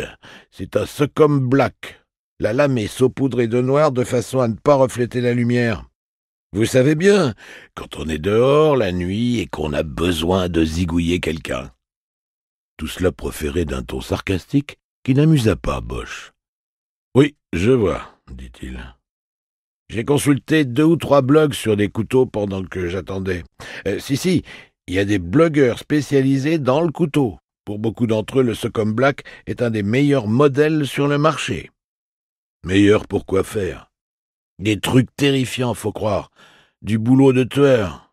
Il y a des chances pour que ce SOCOM désigne des espèces d'opérations clandestines des forces spéciales. »« Oui, Special Operations Command, Delta Force, » dit Bosch. Sisto parut surpris. « Merde alors, vous avez l'air de vous y connaître en trucs militaires. »« Je sais quelques petites choses en effet, » répondit Bosch en lui rendant prudemment le couteau. Il ne savait pas trop ce que Sisto pensait de lui. Leur relation avait été minimale, alors même que, pour toute tranquillité, ils n'avaient qu'une simple paroi entre leurs bureaux. Sisto s'occupant des atteintes aux biens, et Bosch ne passant pas son temps à résoudre ce genre d'affaires, ils n'avaient que peu de raisons de se parler, hormis pour se saluer en arrivant le matin. Parce qu'il avait 2 fois son âge, Bosch se disait que Sisto le prenait sans doute pour une espèce de relique du passé, qu'en plus il porte souvent un costume et une cravate pour venir travailler, et, gratuitement, devait aussi le déconcerter. « Et donc la lame n'était pas pliée lorsque vous avez trouvé le couteau, » reprit-il. « Le type était derrière le rideau, avec sa lame sortie ?»« C'est ça, sortie et prête à frapper. Vous croyez qu'il vaudrait mieux la replier pour que personne ne se coupe ? Non, enregistrez-la comme vous l'avez trouvée. Simplement faites attention. Avertissez les gens que le couteau est ouvert et, disons, cherchez une boîte quand vous la porterez au scellé. » Sisto acquiesça d'un signe de tête en remettant précautionneusement le couteau dans le grand sac à pièces à conviction. Bosch gagna la fenêtre et regarda le verre brisé en bas dans le jardin de derrière. Le screen cutter s'était rué sur la fenêtre et en avait traversé la vitre. La première pensée qui lui vint fut qu'il avait dû se blesser. Le coup de balai qu'il avait reçu avait dû tellement le stupéfier qu'il avait choisi de fuir plutôt que de se battre, soit la réaction inverse de celle de la victime qu'il visait. Cela étant, passer à travers la fenêtre et emporter la moustiquaire avec requérait beaucoup de force. « Du sang ou autre chose sur le verre ?» demanda-t-il. « Rien de tel pour le moment. »« Vous avez eu la consigne sur le couteau, non ? On n'en dit rien à personne, surtout pas la marque et le modèle. »« Reçu 5 sur 5. Parce que vous pensez vraiment qu'il va y avoir quelqu'un pour avouer ce truc ? » « J'ai vu plus bizarre. »« On ne sait jamais, » répondit Bosch en sortant son portable et en s'écartant de Sisto pour passer un appel en privé. Il entra dans le couloir, puis gagna la cuisine et appela sa fille. Comme à son habitude, elle ne décrocha pas. Elle se servait surtout de son téléphone pour envoyer des textos et consulter les réseaux sociaux. Il savait aussi que si elle ne répondait pas à ses appels, et n'en avait peut-être même pas connaissance, elle était toujours en mode silencieux, elle écoutait les messages qu'il lui laissait. Comme il fallait s'y attendre, il tomba sur la messagerie. « Hé, c'est ton papa. Je voulais juste avoir des nouvelles. J'espère que tout va bien et que tu es en sécurité.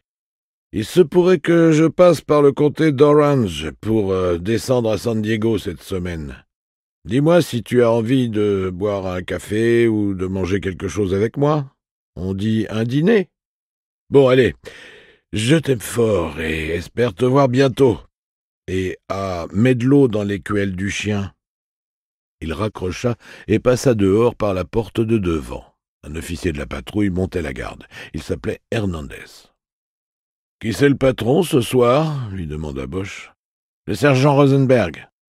Vous pourriez lui passer un coup de fil et lui demander de venir me prendre. Il faut que je retourne au commissariat. »« Oui, monsieur. » Bosch regagna le trottoir pour attendre la voiture de patrouille avec Irwin Rosenberg à bord.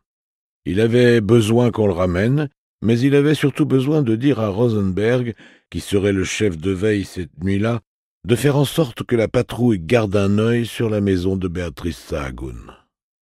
Il vérifiait son téléphone lorsqu'il s'aperçut qu'il venait de recevoir un texto de Maddy, lui disant qu'elle était d'accord pour dîner s'il passait dans le coin et qu'il y avait justement un restaurant qu'elle avait envie d'essayer.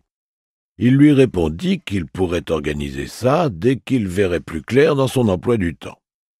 Il savait que sa fille, le voyage à San Diego et l'affaire Vance allaient tous devoir attendre au moins 2 ou 3 jours. Il ne pouvait pas laisser tomber l'affaire du screen cutter, ne serait-ce que pour être prêt à réagir aux conséquences inévitables du coup de projecteur des médias.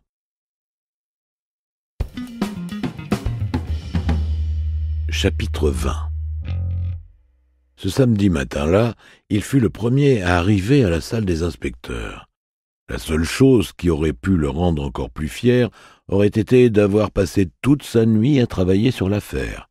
Mais son statut de volontaire lui permettant de choisir ses heures, il avait opté pour une bonne nuit de sommeil sans interruption plutôt que de courir après une affaire jusqu'à l'aube. Il était trop vieux pour ça. Ça, il le réservait aux homicides. En traversant le commissariat, il s'était arrêté à la salle des communications afin d'y prendre la pile de messages arrivés depuis la veille au soir, au moment où les médias avaient été mis au courant de l'affaire du violeur en série. Il était aussi passé par les scellés et y avait pris le couteau récupéré sur la scène de crime. Enfin, à son bureau, il se lança dans l'examen des messages en sirotant le latte glacé qu'il avait pris au Starbucks. Au fur et à mesure de sa première lecture, il constitua un deuxième tas avec les messages où il était noté que le correspondant ne parlait qu'espagnol. Il allait les transmettre à Lourdes afin qu'elle les analyse et en assure le suivi. Il était entendu qu'elle devait travailler l'affaire tout le week-end durant, Sisto étant de service pour toutes celles où il y avait besoin d'un inspecteur, le capitaine Trevino étant, lui, obligé de rester dans les lieux parce que c'était son tour de diriger le commissariat pendant le week-end. Parmi les messages en espagnol seulement, se trouvait l'appel d'une femme qui disait avoir été, elle aussi, agressée par un violeur qui portait un masque semblable à ceux des catcheurs mexicains. Elle avait refusé de donner son nom parce qu'elle était, et le reconnaissait, entrée illégalement aux États-Unis. Et tous les efforts déployés par l'officier de police pour la convaincre qu'aucune mesure concernant son statut d'immigrée clandestine ne serait prise à son encontre si elle donnait tous les détails de ce crime n'avaient servi à rien. Bosch s'attendait depuis longtemps à ce qu'il y ait d'autres affaires dont il ne savait rien, mais il n'en fut pas moins bouleversé lorsqu'il lut qu'elle avait déclaré à l'opératrice que son agression remontait à près de 3 ans. Il comprit alors qu'elle vivait avec les séquelles psychologiques, voire physiques, de cette horrible agression depuis tout ce temps, et ce sans même seulement pouvoir espérer que la justice finisse par prévaloir, et que son agresseur soit tenu de répondre de son crime. C'était à tout cela qu'elle avait renoncé, en choisissant de ne pas porter plainte de peur d'être renvoyé dans son pays. Des gens qui n'auraient aucune sympathie pour elle, il y en avait, et Bosch le savait pertinemment. Ils argueraient qu'en gardant le silence sur son agression, elle avait permis au violeur de s'attaquer à la victime suivante, sans avoir à se préoccuper de la police. S'il trouvait quelque validité à l'argument, il éprouvait plus de sympathie pour le calvaire de la victime. Sans même connaître à fond la manière dont elle était arrivée aux États-Unis, il savait que cela n'avait pas été facile, et le désir qu'elle avait d'y rester, quelles qu'en soient les conséquences, y compris jusqu'à devoir se taire sur son viol, le touchait.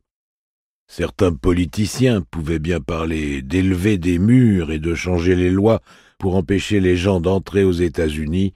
Au bout du compte, tout cela n'était que symbole. Pas plus que les jeter en pierre à l'entrée du port. Ni l'une ni l'autre de ces mesures ne pourrait endiguer le flot des immigrants. Rien n'arrête la marée née de l'espoir et du désir. Il fit le tour du box et posa la pile de messages, en espagnol seulement, sur le bureau de Lourdes. C'était la première fois qu'il voyait son espace de travail sous cet angle. Il y découvrit l'étalage habituel de mémos de la police et d'avis de recherche. L'un d'eux concernait une disparue qui avait hanté le service 10 années durant, parce qu'on ne l'avait jamais retrouvée et craignait qu'elle ait été victime d'un meurtre. Punaisé au milieu de la demi-cloison qui séparait leur bureau, se trouvaient plusieurs photos d'un petit garçon dans les bras de Lourdes, ou d'une autre femme, quelques-unes les montrant tous les trois en train de se faire un câlin. Il s'arrêta un instant et se penchait en avant pour observer le bonheur qui émanait de ces clichés. Lorsque la porte du bureau s'ouvrant, Lourdes apparut. « Qu'est-ce que vous faites ?» lui demanda-t-elle en prenant un marqueur pour porter l'heure de son arrivée sur le tableau de présence. « Je vous déposais ces messages, » répondit-il en reculant pour lui permettre d'entrer dans son espace de travail. « Ce sont les appels en espagnol de la nuit dernière. » Elle passa devant lui et s'installa. « Ah ok, merci. »« C'est votre gamin ?»« Oui, Rodrigo. Je ne savais pas que vous aviez un enfant. »« Ce sont des choses qui arrivent. » S'ensuivit un silence embarrassé, tandis qu'elle attendait qu'il lui demande si l'autre femme faisait partie de sa vie, laquelle des deux était la mère ou si l'enfant était adopté. Bosch préféra en rester là. « Le premier message est celui d'une autre victime, » dit-il en rejoignant son bureau. Elle a refusé de donner son nom, mais a reconnu être une immigrante clandestine. D'après le centre de communication, elle a appelé d'une cabine près du tribunal. « C'est que on savait bien qu'il devait y en avoir d'autres, » dit-elle. « Moi aussi j'ai un tas de messages à regarder, » dit-il. « Ah oui, j'ai sorti le couteau des scellés. »« Le couteau ?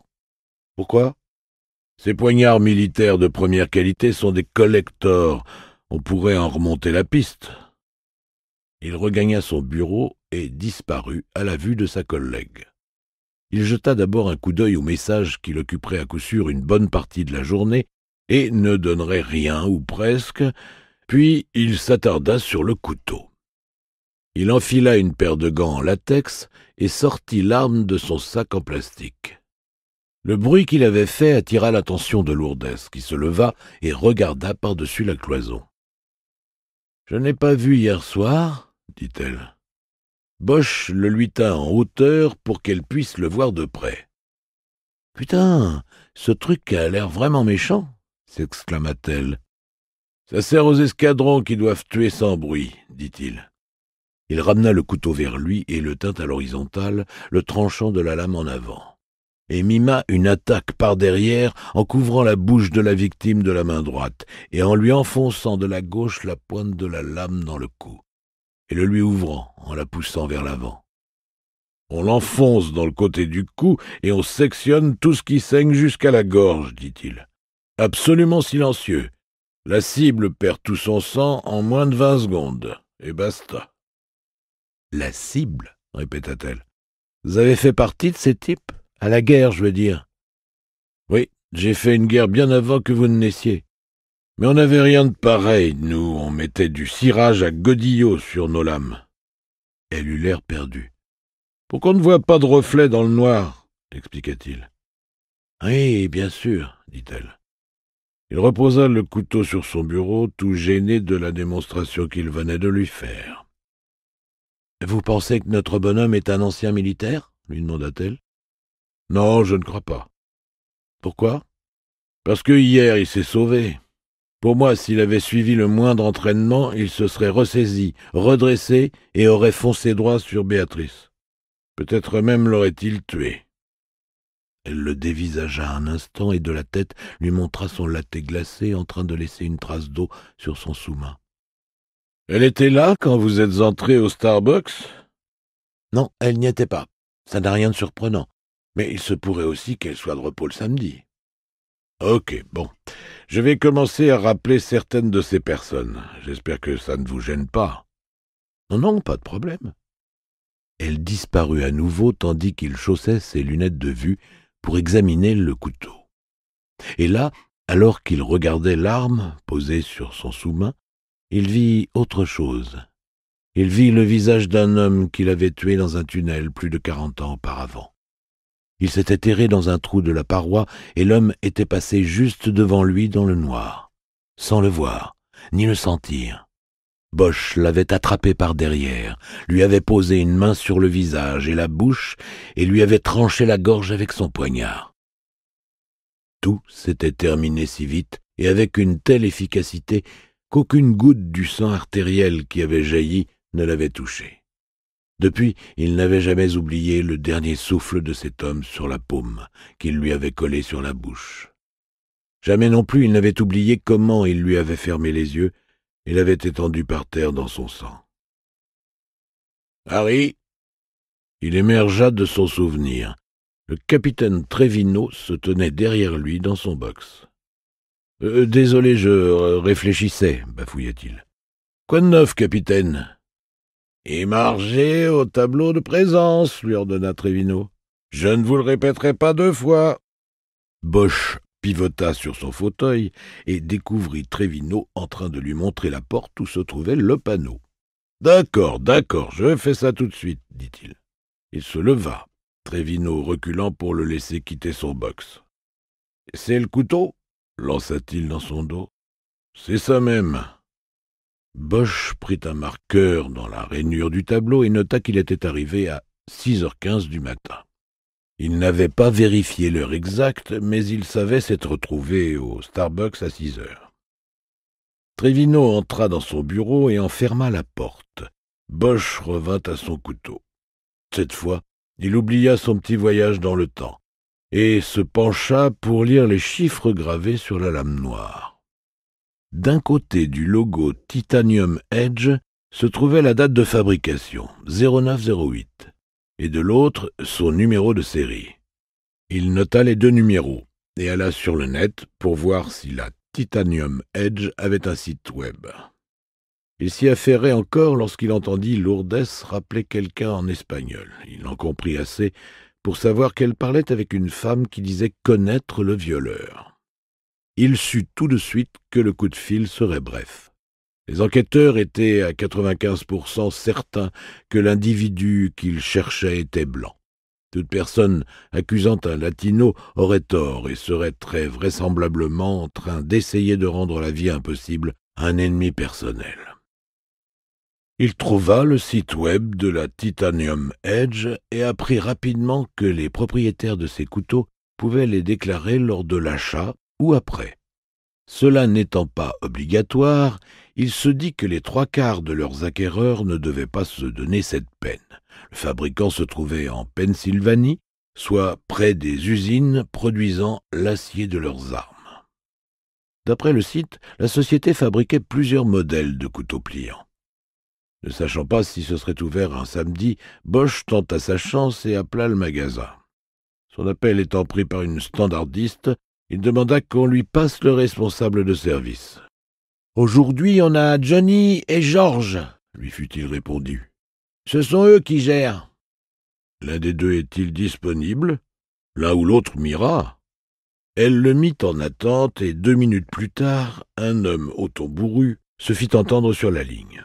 S'il était une voix qui corresponde à un fabricant de couteaux à lame noire, c'était bien celle-là. « Johnny, à l'appareil !» dit-il. « Johnny, ici l'inspecteur Bosch du SFPD de Californie. Je me demandais si je pourrais vous prendre quelques minutes de votre temps pour une enquête que nous menons. » Un silence s'ensuivit. Bosch avait pris l'habitude d'utiliser l'acronyme SFPD quand il passait des coups de fil hors de la ville. L'idée étant que son correspondant en conclut qu'il appelait de San Francisco et soit donc plus disposé à l'aider que s'il comprenait qu'on lui téléphonait de la minuscule San Fernando. « Du SFPD ?» répéta enfin Johnny. « Je ne suis jamais allé en Californie. »« En fait, ça ne vous concerne pas, monsieur. Ça concerne un couteau que nous avons trouvé sur une scène de crime. »« Quelqu'un qui aurait été blessé avec ?»« Non, pas que nous sachions. Un cambrioleur l'a laissé tomber quand le propriétaire de la maison l'a chassé de chez lui. On dirait bien quand même qu'il allait s'en servir pour blesser quelqu'un. Nous ne le saurons jamais. Il l'a laissé tomber et j'essaie d'en remonter la piste. Je vois sur votre site que l'acheteur peut déclarer son couteau et je me demandais si c'était le cas de celui-là. »« De quel modèle s'agit-il ?»« C'est un Socom Black, lame de 10 cm poudrée noire. Il y est indiqué qu'elle a été fabriquée en septembre 2008. »« C'est vrai, nous ne fabriquons plus ce modèle.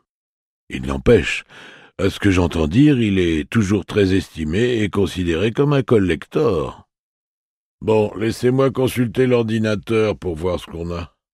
Bosch fut regonflé par cette coopération. Johnny lui demanda le numéro de série. Bosch le lui lut sur la lame même et l'entendit le saisir dans l'ordinateur. « Oui, il a été déclaré, » dit Johnny. « Malheureusement, il s'agit d'un couteau volé. »« Vraiment ?» s'exclama Bosch. Mais ça ne l'étonnait pas. Il aurait trouvé invraisemblable qu'un violeur en série se serve d'une arme qu'on puisse remonter tout droit jusqu'à lui, même si, narcissique en diable, il croyait ne jamais le perdre, voire être identifié à cause de lui. Oui, il a été volé 2 ou 3 ans après que l'acheteur originel en a fait l'acquisition. Enfin, c'est à ce moment-là qu'il nous a avertis. « Eh bien, il a été retrouvé, » dit Bosch. Et son propriétaire le récupérera lorsque l'affaire sera résolue. Vous pouvez me donner votre info ? C'était là qu'il espérait ne pas s'entendre demander s'il avait un mandat. Suivre la piste du couteau aurait été ralentir jusqu'au surplace. Saisir un juge pendant le week-end afin qu'il signe un mandat pour une infime partie d'enquête n'était pas quelque chose qu'il avait particulièrement envie de faire. « Nous sommes toujours très heureux d'aider les militaires et les forces de l'ordre, » lança patriotiquement Johnny. Bosch nota les noms et adresses de l'acquéreur originel en 2010. Il s'agissait d'un certain Jonathan Danbury, qui à cette époque-là du moins habitait à Santa Clarita, soit à 35 minutes de route de San Fernando par l'autoroute 5 tout au plus. Bosch remercia Johnny de sa coopération et mit fin à l'appel. Puis il consulta immédiatement la base de données du DMV pour voir s'il y avait un moyen de localiser ce Jonathan Danbury. Il découvrit rapidement que celui-ci habitait toujours au même endroit que lorsqu'il avait déclaré le vol de son couteau en 2010. Il apprit aussi qu'il avait maintenant 36 ans et pas de casier judiciaire. Il attendit que Lourdes ait fini son appel en espagnol et dès qu'elle raccrocha, il attira son attention. « Bella ?»« Quoi ? Prête à aller faire un petit tour ? J'ai une piste pour le couteau. Un type de Santa Clarita qui affirme qu'on le lui a volé il y a 6 ans de ça. » Elle passa la tête au-dessus de la demi-cloison. « Je suis prête à me coller une balle dans le crâne, voilà à quoi je suis prête !» s'écria-t-elle. « Toutes ces nanas qui ne pensent qu'à dénoncer leurs anciens petits copains, qu'elles voudraient que les flics fassent suer. C'est triste à dire, mais il y a aussi tous les viols de rendez-vous galants. Toutes les nanas qui pensent que le type qui les a baisés de force est notre homme. » « Des appels comme ça, on en aura, jusqu'à ce qu'on trouve le bon, » dit-il. « Je sais, j'espérais seulement passer la journée de demain avec mon fils. Mais si ces appels continuent, je vais être coincé ici. » Je vous remplacerai demain. Vous pouvez filer. Je vous laisserai seulement les appels en espagnol pour lundi. » « Vraiment ? » ?»« Vraiment. »« Merci. On sait comment ce couteau a été volé ? » ?»« Pas encore. Prêt à y aller ? » ?»« Ça pourrait être notre bonhomme ? On signale que le couteau a été volé pour se couvrir ?» Bosch haussa les épaules et lui montra son ordinateur. « Il n'a pas de casier, dit-il. Le profileur dit de chercher les antécédents, les petits trucs qui conduisent au gros. »« Les profileurs n'ont pas toujours raison, dit-elle. Je prends le volant. » Cette dernière phrase était une petite plaisanterie entre eux. En sa qualité d'officier de réserve, Bosch n'avait pas droit à un véhicule municipal. C'était Lourdes qui devait conduire lorsqu'il se déplaçait en mission officielle. En quittant le bureau, Lourdes s'arrêta pour noter l'heure et leur destination. SCV pour Santa Clarita Valley, sur le tableau à côté de la salle des inspecteurs. Bosch, lui, n'en fit rien.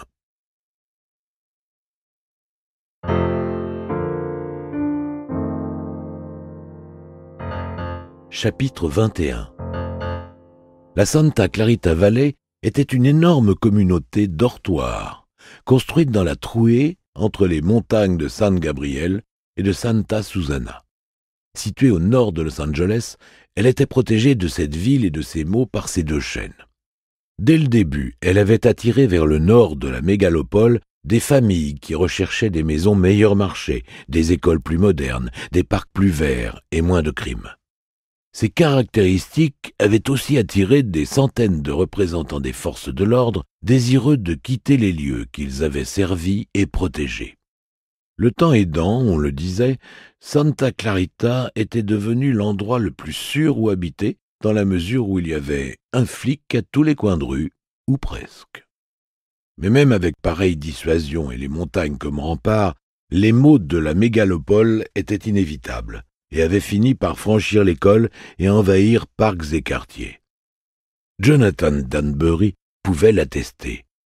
Il raconta à Lourdes et à Bosch que son Titanium Edge à $300 lui avait été volé dans la boîte à gants de sa voiture, garée dans l'allée cochère de sa maison de Feather Star Avenue.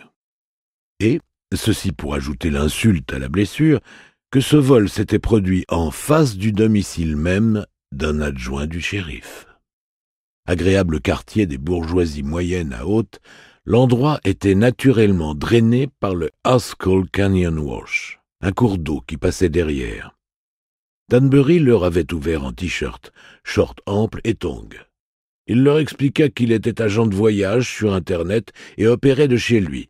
Sa femme, elle, vendant de l'immobilier dans la partie Saugus de la vallée. Il ajouta qu'il avait complètement oublié son couteau volé jusqu'à ce que Bosch le lui montre dans le sachet à élément de preuve. « J'aurais jamais cru le revoir, dit-il. « Waouh ! Vous avez déclaré son vol à la Titanium Edge il y a 6 ans, reprit Bosch. L'avez-vous également signalé au service du shérif ? » N'ayant pas de service de police propre, Santa Clarita s'était affiliée dès sa fondation à celui du shérif du comté de Los Angeles. « Je les ai appelés, répondit Danbury.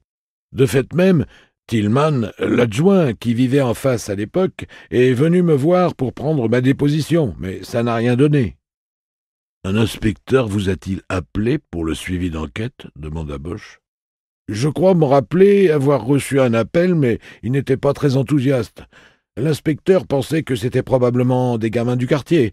Je me suis dit que c'était quand même assez gonflé. » Il montra la maison d'en face pour illustrer son propos. « Il y avait une voiture des services de shérif garée juste là, et ma voiture à moi est là, à 6 mètres. Et ces gamins ont les coronesses d'y entrer pour me piquer mon couteau.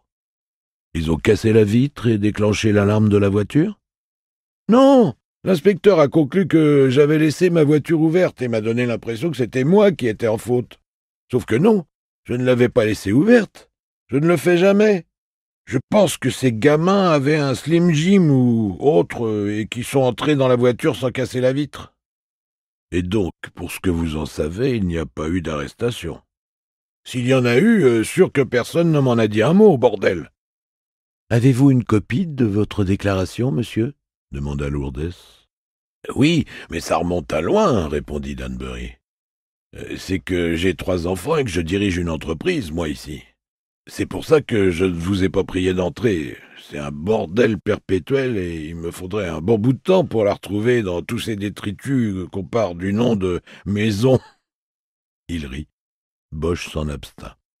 Lourdes se contenta de hocher la tête. Danbury leur montra le sachet d'éléments de preuve. « Mais je ne vois pas de sang dessus, » reprit-il. « Je vous en prie, ne me dites pas que quelqu'un a été poignardé avec. »« Non, personne, » répondit Bosch.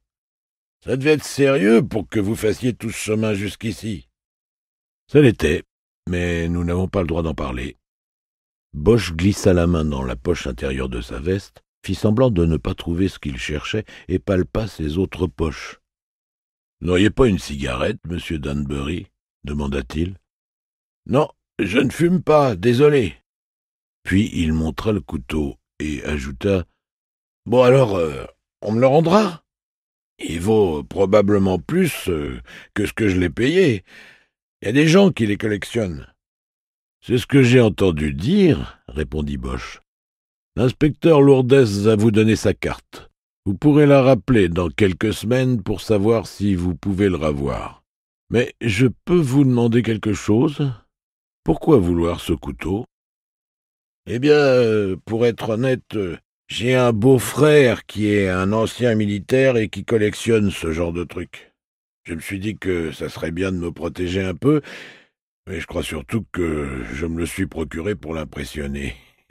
Je l'ai commandé et au début je l'ai gardé dans ma table de nuit.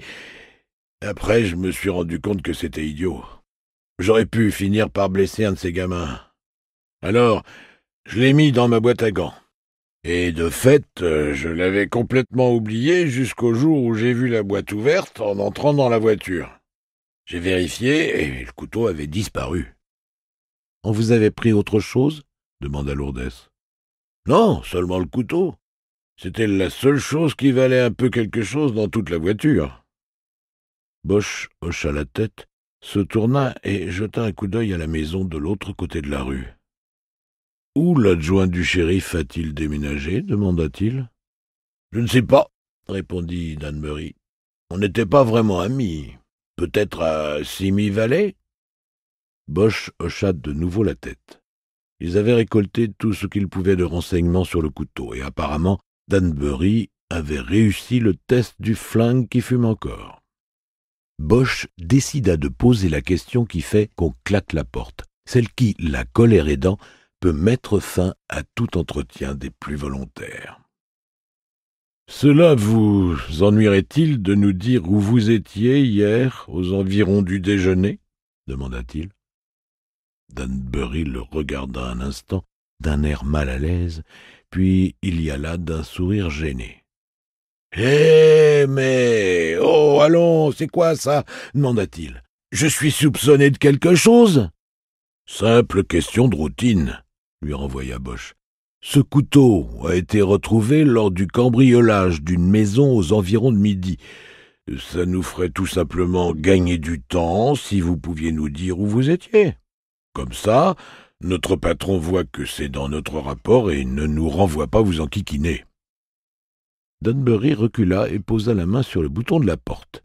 Il était à 2 doigts de tout arrêter et de leur claquer la porte au nez. « Je suis resté ici toute la journée, » dit-il sèchement. « Sauf quand je suis allé à l'école prendre 2 de mes enfants qui étaient malades pour les conduire chez le médecin vers 11 heures. Et tout cela peut être facilement vérifié. Autre chose ? » « Non, monsieur, » répondit Bosch. « Merci de nous avoir donné de votre temps. » Lourdes tendit une carte de visite à Danbury et descendit les marches derrière Bosch. Ils entendirent la porte se fermer violemment derrière eux. Ils reprirent le chemin du freeway et s'arrêtèrent à un fast-food style McDrive afin que Bosch puisse avaler quelque chose en repartant vers le sud. Lourdes l'informa qu'elle avait mangé un peu plus tôt et passa son tour. Au début, ils ne parlèrent pas de l'interrogatoire. Bosch voulait réfléchir à la conversation qu'il avait eue avec Danbury avant d'en discuter. Dès qu'ils eurent rejoint la 5 et que Lourdes eut ouvert les fenêtres pour évacuer les odeurs de fast-food, il attaqua. « Alors, qu'est-ce que vous pensez de ce Danbury ?» demanda-t-il. Elle referma les fenêtres. « Je ne sais pas. J'espérais qu'il sache qui lui avait piqué son couteau. Il va falloir sortir le rapport du shérif, juste pour voir s'ils ont interrogé des gens. » « Et donc vous ne pensez plus qu'il l'a déclaré volé pour couvrir ses arrières ?» Le déclarer volé et 2 ans plus tard se mettre à violer des femmes à San Fernando, non, pour moi ça ne colle pas. Ce sont seulement les viols déclarés qui ont commencé 2 ans plus tard. Et comme nous le savons, d'après les appels reçus hier, il y en a probablement eu d'autres. Il aurait pu démarrer plus tôt. C'est vrai, mais je ne l'imagine pas en violeur. Son casier est nickel, et il ne correspond pas au profil. Il est marié, il a des enfants. Ah, c'est vous qui m'avez fait remarquer que les profileurs n'avaient pas toujours raison, lui rappela-t-il. En travaillant chez lui, il est libre à midi pendant que ses gamins sont à l'école. Oui, mais pas hier. Il nous a donné un alibi qu'on peut vérifier facilement avec le médecin et l'école. Ce n'est pas lui, Harry. Il acquiesça d'un signe de tête. Il était d'accord, mais trouvait bien de jouer les avocats du diable afin de garder l'esprit ouvert. « Mais c'est quand même bizarre quand on y pense, » reprit Lourdes. « Quand on pense à quoi ?»« À la manière dont un couteau volé ici dans une Santa Clarita très yeux bleus finit entre les mains d'un blanc qui porte un masque et traque des latinas à San Fernando. » Oui. On a déjà parlé de l'aspect ethnique de l'affaire. Peut-être faudrait-il creuser un peu plus dans ce sens. Oui, mais comment? On retourne au LAPD. Il y a des chances qu'au commissariat de Foothill et Mission, ils aient des dossiers sur des menaces racistes, des arrestations, enfin, ce genre de choses. Ça nous donnerait peut-être des noms. Ok, d'accord. Je peux m'en occuper. Lundi. Demain, vous avez quartier libre. C'est prévu. Mais il savait qu'elle s'était portée volontaire pour prendre contact avec les divisions du LAPD, vu l'animosité qui régnait dans certains secteurs du service envers Bosch. Elle voulait être sûre d'avoir accès au dossier du LAPD et de ne pas se faire avoir parce que tel ou tel autre aurait eu des griefs contre son collègue. « Où habitez-vous, Bella ?» lui demanda-t-il. « À Chatsworth. On a une maison en retrait de Winnetka. »« Pas mal. Ça nous plaît bien. Mais c'est toujours pareil, tout est question d'école. Et là, il y en a de bonnes. » En repensant aux photos qu'il avait vues punaiser à la cloison, il se dit que Rodrigo ne devait pas avoir plus de 3 ans. Et déjà, elle s'inquiétait de son avenir. « J'ai une fille de 19 ans, dit-il. Elle a eu de gros soucis dans sa vie. Elle a perdu sa mère quand elle était jeune. Mais elle a surmonté. Les enfants sont étonnants du moment qu'on les pousse dans la bonne direction à la maison. » Lourdes se contentant de hocher la tête, Bosch se sentit tout bête d'y être allé de conseils aussi évidents que non sollicités. « Rodrigo est fan des Dodgers ?» reprit-il. « Il est un peu jeune pour ça, mais ça viendra, » répondit-elle. « Donc c'est vous. Vous avez dit que Béatrice avait manié son balai comme Adrian González. » Ce joueur était un grand favori des fans, surtout chez les latinos. « Oui, dit-elle, on adore aller regarder Gonzo à Chavez Ravine. » Il acquiesça et ramena la conversation sur le terrain du boulot. « Et donc rien d'intéressant dans les appels de ce matin. »« Non, rien, vous aviez raison. Je ne pense pas qu'il en sortira quoi que ce soit, et maintenant notre bonhomme sait qu'on a relié les pointillés. Pourquoi continuer ? Je ne me suis même pas encore attaqué à mon tas de fiches. Avec un peu de chance... » De retour au commissariat, Bosch finit par piocher dans sa pile de messages anonymes et d'appels téléphoniques. Il passa les 6 heures suivantes à en venir à bout, en rappelant des gens et en leur posant des questions. Et comme Lourdes, il se retrouva sans rien pour sa peine, hormis la certitude encore plus forte que les humains n'hésitent pas à s'abaisser jusqu'au caniveau si on leur en donne seulement la possibilité. Ils essayaient d'attraper un violeur en série qui, d'après son profil, était en train de se muer en assassin. et les gens se servaient de cette situation pour régler des comptes et baiser leurs ennemis.